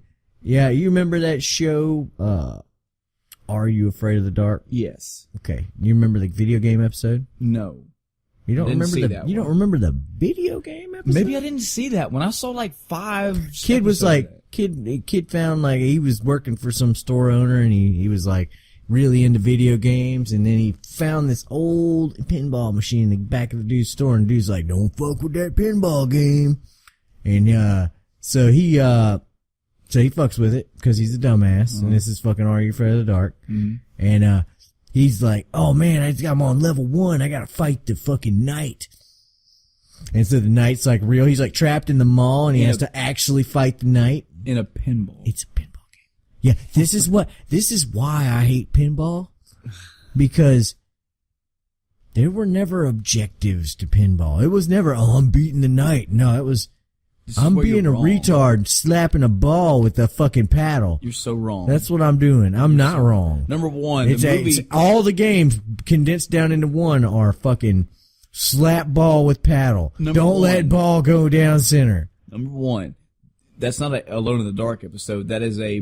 Are You Afraid of the Dark? Are You Afraid of the Dark episode? That is a movie that is Friday the 13th, No. where Freddy takes a video game stance. Number Nope. 2, Nope. That was another. That was Yeah. another. I'm fucking with you, but you remember that one, don't you? Yeah. Yeah. There were. So imagine the layout of a pinball. Oh God, yeah. That's twice that they said video games equal pinball. Oh my God.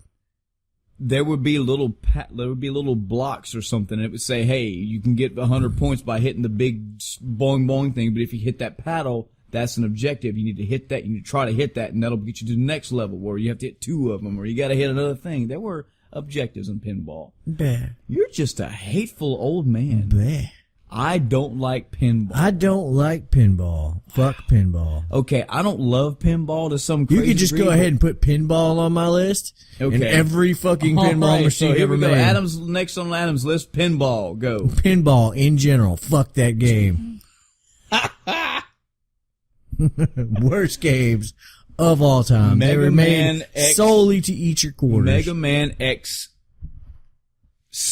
See, I pulled one of yours. I gave that pause where somebody except had a, I can read what you got up there. No, but I'm saying somebody else could have had a coronary. Like, what the fuck is it? X7 They go, on the PlayStation 2 2003 game. Let me tell you something right now, guys, gals. I'm a Mega Man fan. That shit runs in my blood. But just as Adam said earlier about Nintendo and Zelda fanboys, I can be a critic of Mega Man games. I can tell you what I think are flaws in certain Mega Man games. Mega Man X7, on a whole, is a flaw. It went 3D where it shouldn't have went 3D. It went to a new view style when it didn't have to, and it tried to pay a few homages to the Mega Man X series, but it did it wrong and introduced a new character that, I'm sorry, I know there are a lot of Axel fans out there. I don't give two fucks about Axel. I think he was You don't give two fucks about Axel? Now you just gave everybody a reason to hate you. Good, come at me, bro. You're not tubular. Match me on my fucking Mega Man. You're not love. bodacious. I don't care. I'm boodacious. You're bootylicious. I'm booty. Well, you shouldn't be telling me that. When my wife is in the same room as me, but you're telling me that, that's a problem. Then she does not say anything about it. She wants to. Can't. She wants to watch. What? Shut up. If anybody wants to know a very, very top level, very surface level reason why you should not like Mega Man X7, because it's a Mega Man game. Go look up in on general. YouTube Mega Man X7 Burn to the Ground. And you will understand why. Oh, God. The voice acting in this game, I'm trailing on to that statement, the voice acting in this game was shit. It was horrible. I brought this up in another one, and I will bring this up every time I can. Game companies and anime companies that go into an English format, they can't shut the fuck up. They have to always say, yeah, they gotta add sound effects and voiceovers and shit was not fucking needed. And when shit gets localized, this will be a good episode for me and you, Adam, hint, hint. English localization sometimes, be it text or voice dialogue, sometimes they get really, really fucked up. You're not lying. I mean, there are some times where you will hear something in Japanese, and even if you don't fucking like Japanese dialogue, you're like, man, that's okay, that flows. And they get in this, and it's like, I think that I should do this thing. And you're like, why the fuck are you talking that way? You don't talk that way at all. Speed, we've got to get back to the race. Oh, God. Mega Man X7 has a lot of flaws. It is my absolute least favorite. Now, here's the thing. When Mega Man X8 came out, they answered a lot of these problems. They pulled a BioWare damn near. They said, okay, we're going to bring you some more things that you like. We're going to try to fix some things. And they did. Mega Man X8 is comparably way better than 7. 7 shouldn't have happened. Hot garbage. And I'm saying that compared to like, when I say 3D, I mean like Mega Man Legends did a pretty good 3D. Legends 1 and 2 did a good 3D. Damn. This, no. Didn't like it. I tried. I gave it a chance. I'm sorry. It is actually on my shelf, and it is the least played Mega Man game in my arsenal. And that's compared to Mega Man Soccer, folks. Whoa. So, another one. I don't know if you ever had a chance to play this. I'm going to assume no, because you gave this shit up a long time ago. I gave it up 3 games prior. If you guys and gals remember early in this list, I said the whole Aliens and Predator game I couldn't remember. I bought side by side with, in 2013, Final Fantasy 13 for the Xbox 360. Bastard. Let me tell you, this is the one that made me give up the Final Fantasy series as a whole, not including Final Fantasy 14. Final Fantasy And garbage. I will narrow down to one specific thing in this game that I could not stand. Where was the moment where you just knew? Where was the moment? Describe the scene. Okay. Most of this game is linear. That's the best way I can describe it. It is a gigantic fucking rectangle. It's exactly like Final Fantasy X. That you walk up and down. You get to an area where this has got to be like 20, 30 hours into it, where it's a big, wide open area, and there's gigantic fucking beasts all over the place, and you can go find these other monsters, and it's a big open, graphics, it's just awesome, a big open area. When you get the little quest, whatever, done in that area, they put you back in the rectangle areas. And right then I said, fuck you. Because this whole entire game should have and could have been made like this one area. It was something plains or something, I forget. But that was it. I wish I could have just stayed in that area. I wish that could have been like what every area in the game was like, and it was not. I'll tell you right now, my intelligence level notwithstanding, I didn't understand what the fuck I was doing in that game. The story made no fucking sense to me. I could not figure out where I was going, what I was doing, who I was fucking, who was trying to fuck me, who. That's right. I didn't know what the fuck was going on. And I kept reading all this dialogue, having all these cinematic scenes and going, what in the fuck is going on? I hate going through a game and not knowing what the fuck I'm doing. I hate going through a game and going, I don't understand the story. Wasn't because the story...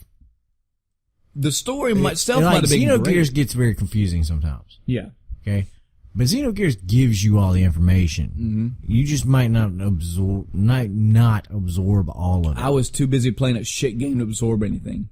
And I mean, even if it just throws it at you as exposition, it's still there to be absorbed if you're willing to put the time into it. Yep. But when I get games like that are just fucking ludicrous from the start, like the world doesn't make sense. Yep. Okay. This is one of the things that makes me hate Final Fantasy in general. Is that it's not tactics. Let me explain how Final Fantasy Tactics work. Okay. Final Fantasy Tactics said, okay, here's a little bit of exposition to get you a baseline on the story. Here's everybody's in the Kingdom of Evolence, and there's a king, and the king's old, and we have, the king's heir is too young. Okay, so you have two people. Now there's the regent, the guy who's going to take over and basically be the regent for the son, and then the mother who basically says, I'm the queen, the prince is my son, and I'm going to raise him and I'm going to rule as regent until then. And thus begins the War of the Lions. You had the people who backed the queen, you had the people who backed the regent, and there's your fucking, there's your setup. It's super easy to understand. Okay? The story can get a whole lot more complicated from there, but there's your fucking bare bones. This is what's fucking going on. Your jumping off point. Okay? They don't do that in a lot of Final Fantasy games. 7, 8, 9, 10, and sometimes they can get away with it. But they've gotten progressively worse at doing it because they've made the worlds more fantastical and less believable. Yeah. In Final Fantasy fucking 7, you were in kind of a steampunk world, and this is one of my complaints about Final Fantasy 7, is the world design started to make less sense, if that makes sense. Final Fantasy 7 was like, we have one big major city. Yep. And we're just gonna suck the life right out of the rest of the world. Just suck it out of the big all city. The cream is right in the middle of this big city. The whole fucking of all the industrial power of the world is right here, focused in Midgard. I like that. That was cool. And it got away with it because what it did is it said, okay, well, it showed, not told, that Midgard was this cesspool of shit. Yeah.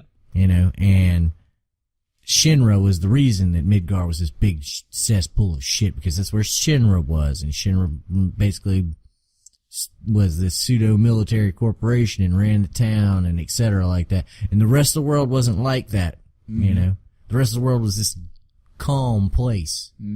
Like calm. See what you did there. Yep. The rest of the world was not, there was like one other town that was Shinra dominated, and it was also a very cold, unfeeling place. That was that the Rocket Town? Cannon Town. That was where Junin. Sid was at. Junin. No. Oh, yeah. Okay, I'm sorry. Where you got the submarine. Yeah.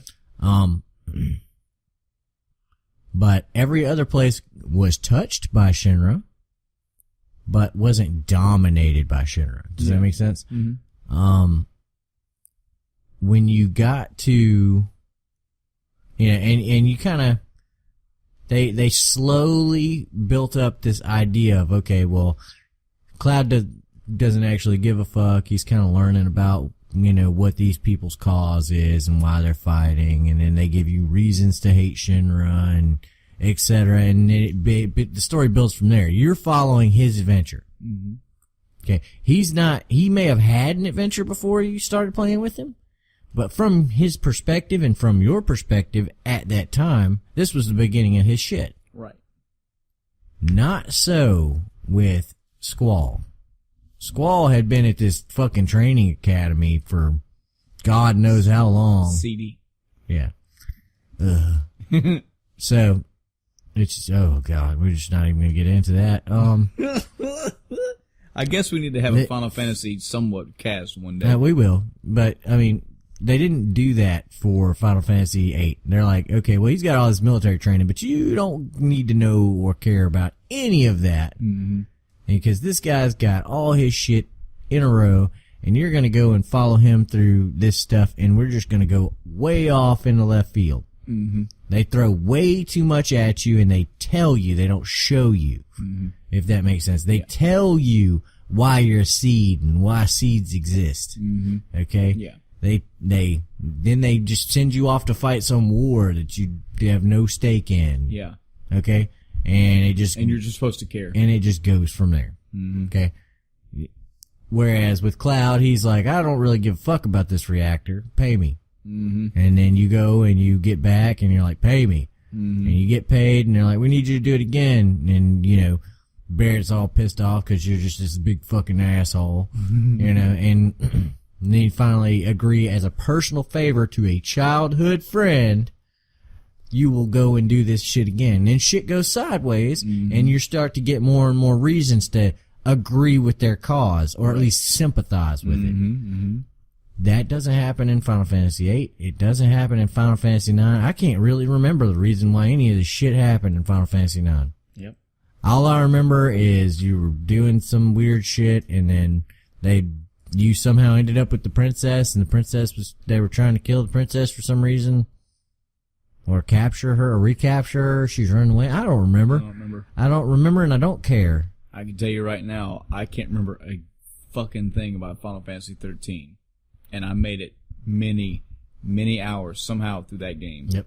That's sad. And when I'm telling somebody that I don't remember a thing about a Final Fantasy 13 game, and I'm talking about the story, that's sad. Well, I mean, when you don't remember why, do you remember why the Queen was evil in Final Fantasy IX?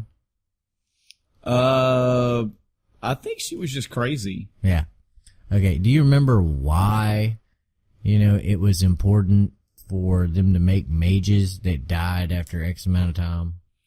It's been a while. Yeah. Okay. I'm just throwing random things out here. Do you remember why seeds were formed in Final Fantasy VIII?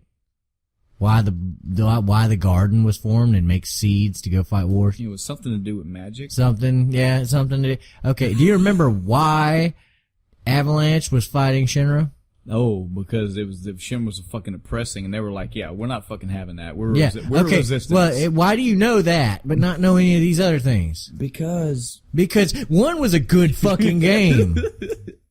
And told you and made you understand things. Adam. And the others were Final Fantasy devolving into bullshit where it flew up its own ass. Are you trying to tell me that Final Fantasy VIII on the PlayStation is on your shit list? It is.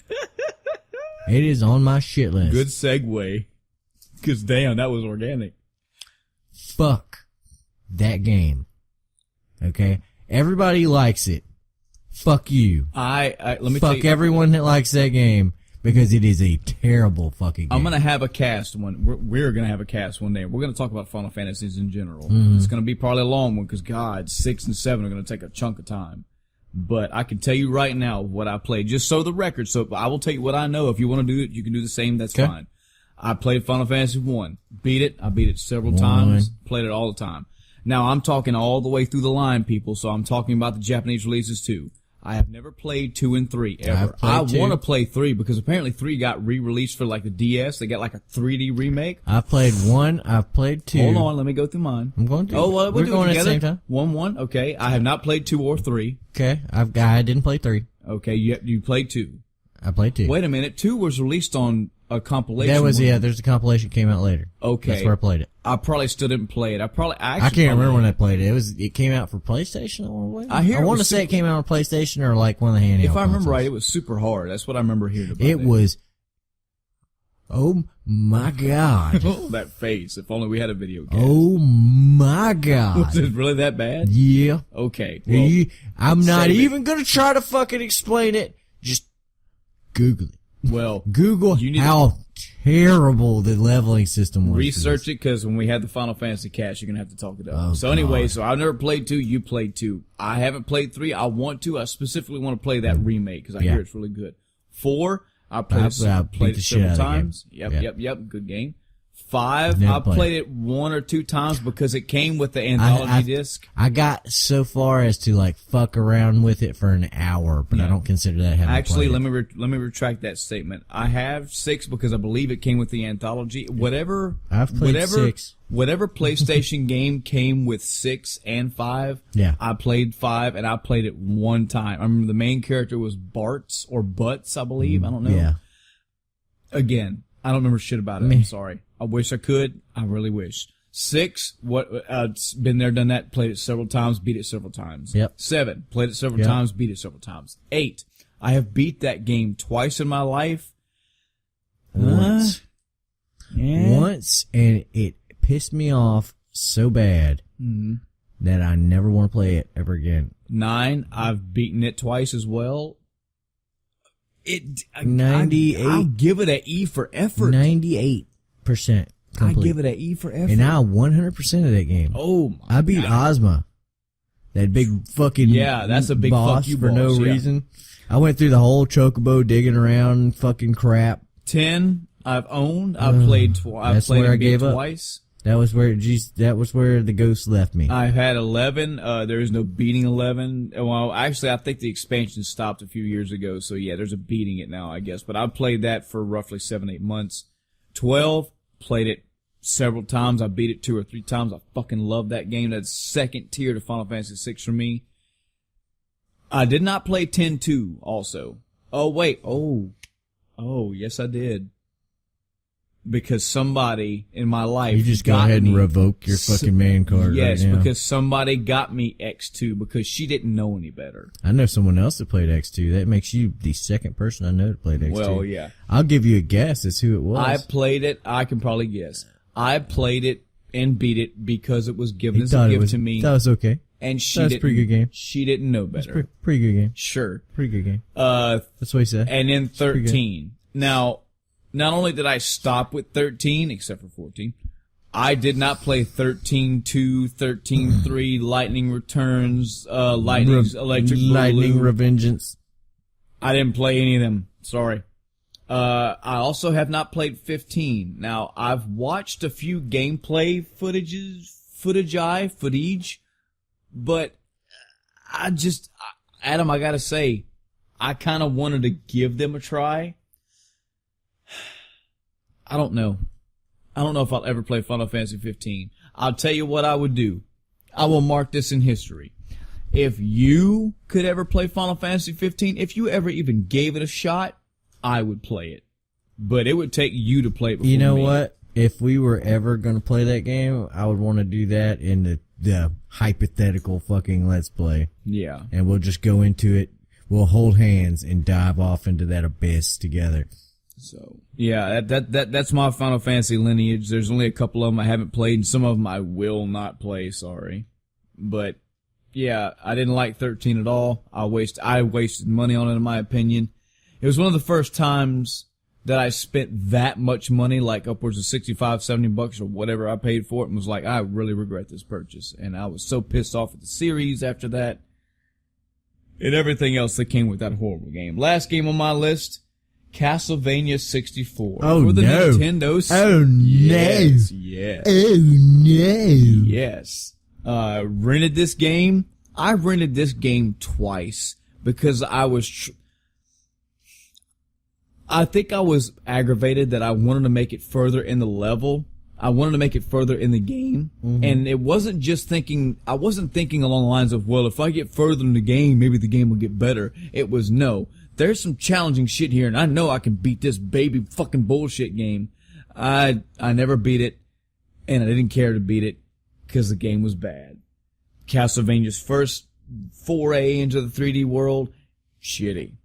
Damn. Not good.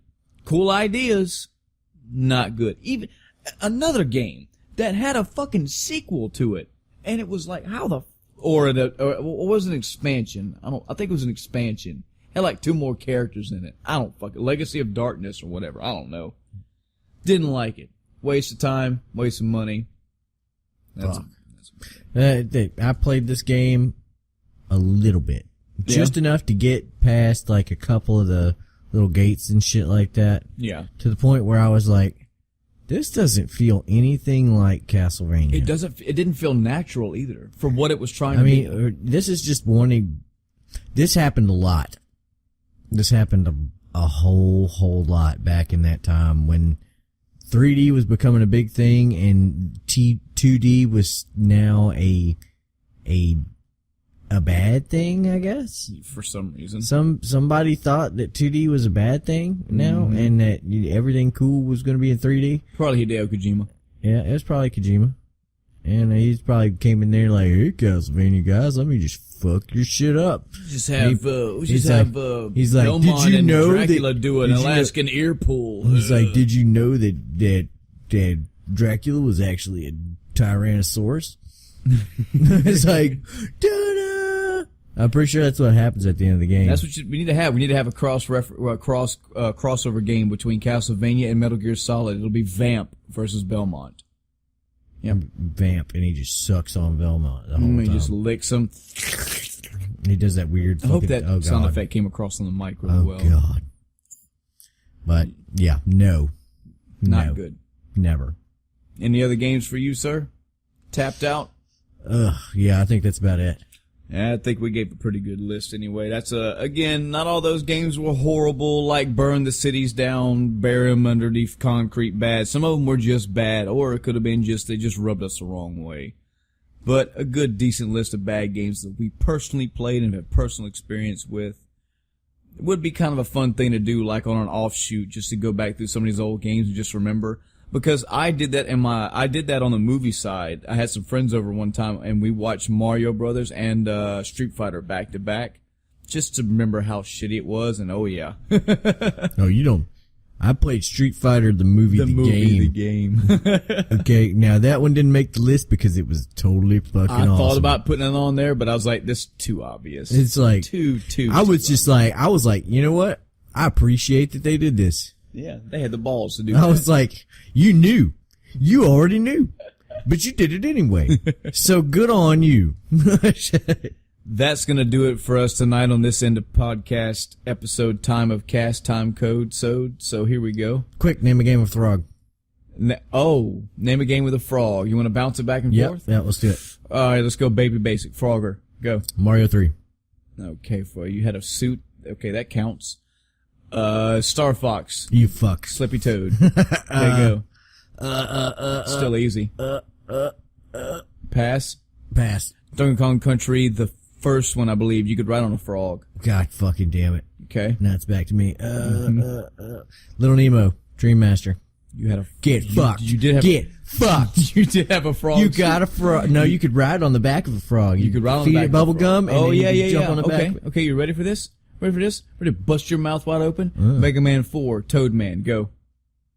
Bam. Oh. You get fucked, sir. You know what I just did? He's up against the ropes. I just got the Master against the Sword and I ropes. swung that shit right back at you. Damn. Yeah, you ain't got nothing, do you? Damn. I pulled my fucking favorite. I pulled something out. You pulled your favorite what Just out? tap out. KO. I refuse. Okay. I refuse. Give me another one. Legend of Zelda, Ocarina of Time. You had to fucking...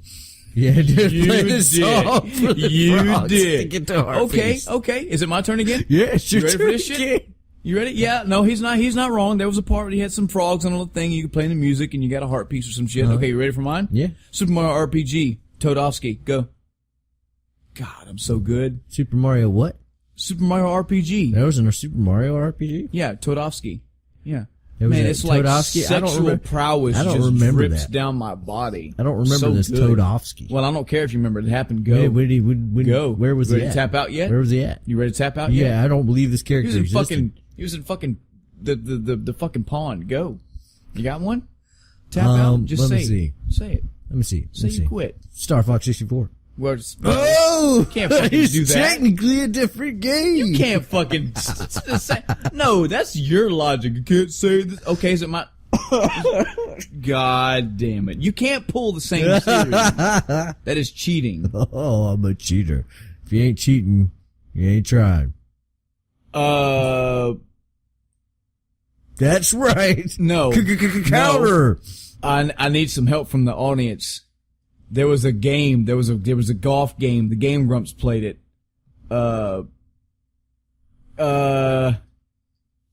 Frolip? Frogip? If I could read lips. Frogip? Frogip? Frogger? God damn it. I don't. Fuck! Fuck. Oh! That was a game. And the champion is down! No, he's fighting. You tap? No, You I'm tap? not tapping. Submit! No, I don't submit on this shit. Submit. I can remember another one with a frog. Submit! No. I refuse. Fucking, there was a game where you scribble knots, you could summon a frog, go. You can summon a frog? I've got one, for real. Can I have another one? Chrono Trigger. Fuck you, that's false. No! No! No! God, that was mine. I was like, No, you can't look at you cheating son of a bitch. You looked at my top 15. I scared your wall, and I was like, "Yep, there's one." That was good. You should do that more often. Oh, Name some other frog games, audience, for us. Let us know what we missed. There's probably some blatant ones we didn't list or name. Tell us some shitty games that you have personally played, that you have experience with. And again, they can no. Battletoads. No, too late. No, too late.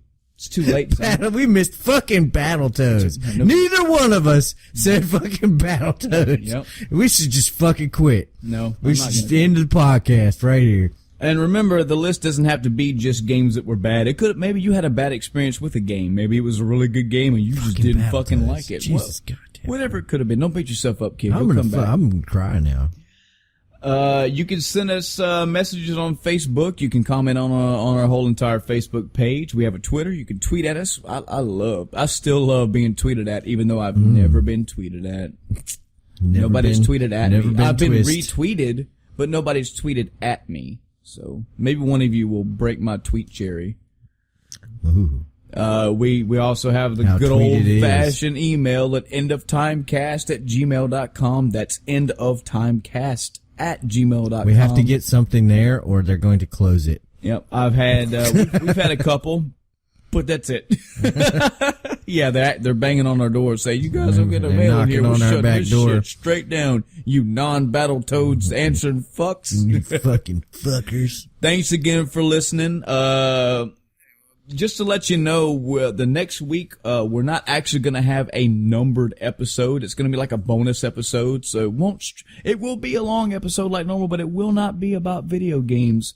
I wonder what we'll talk about, Adam. I guess we'll have to just come up with some weird topic.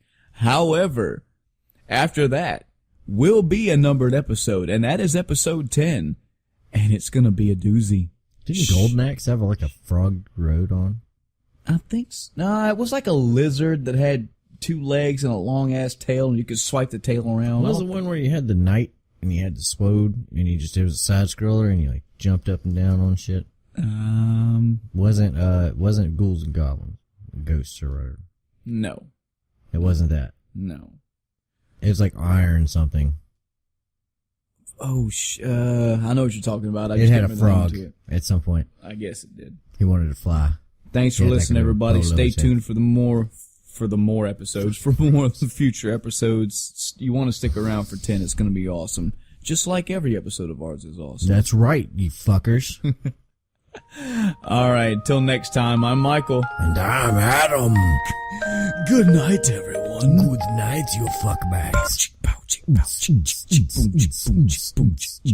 These are 70s porn. 70s porn music. Do you even know what that On the is? outro. Look. I know Battletoads. Fuck you.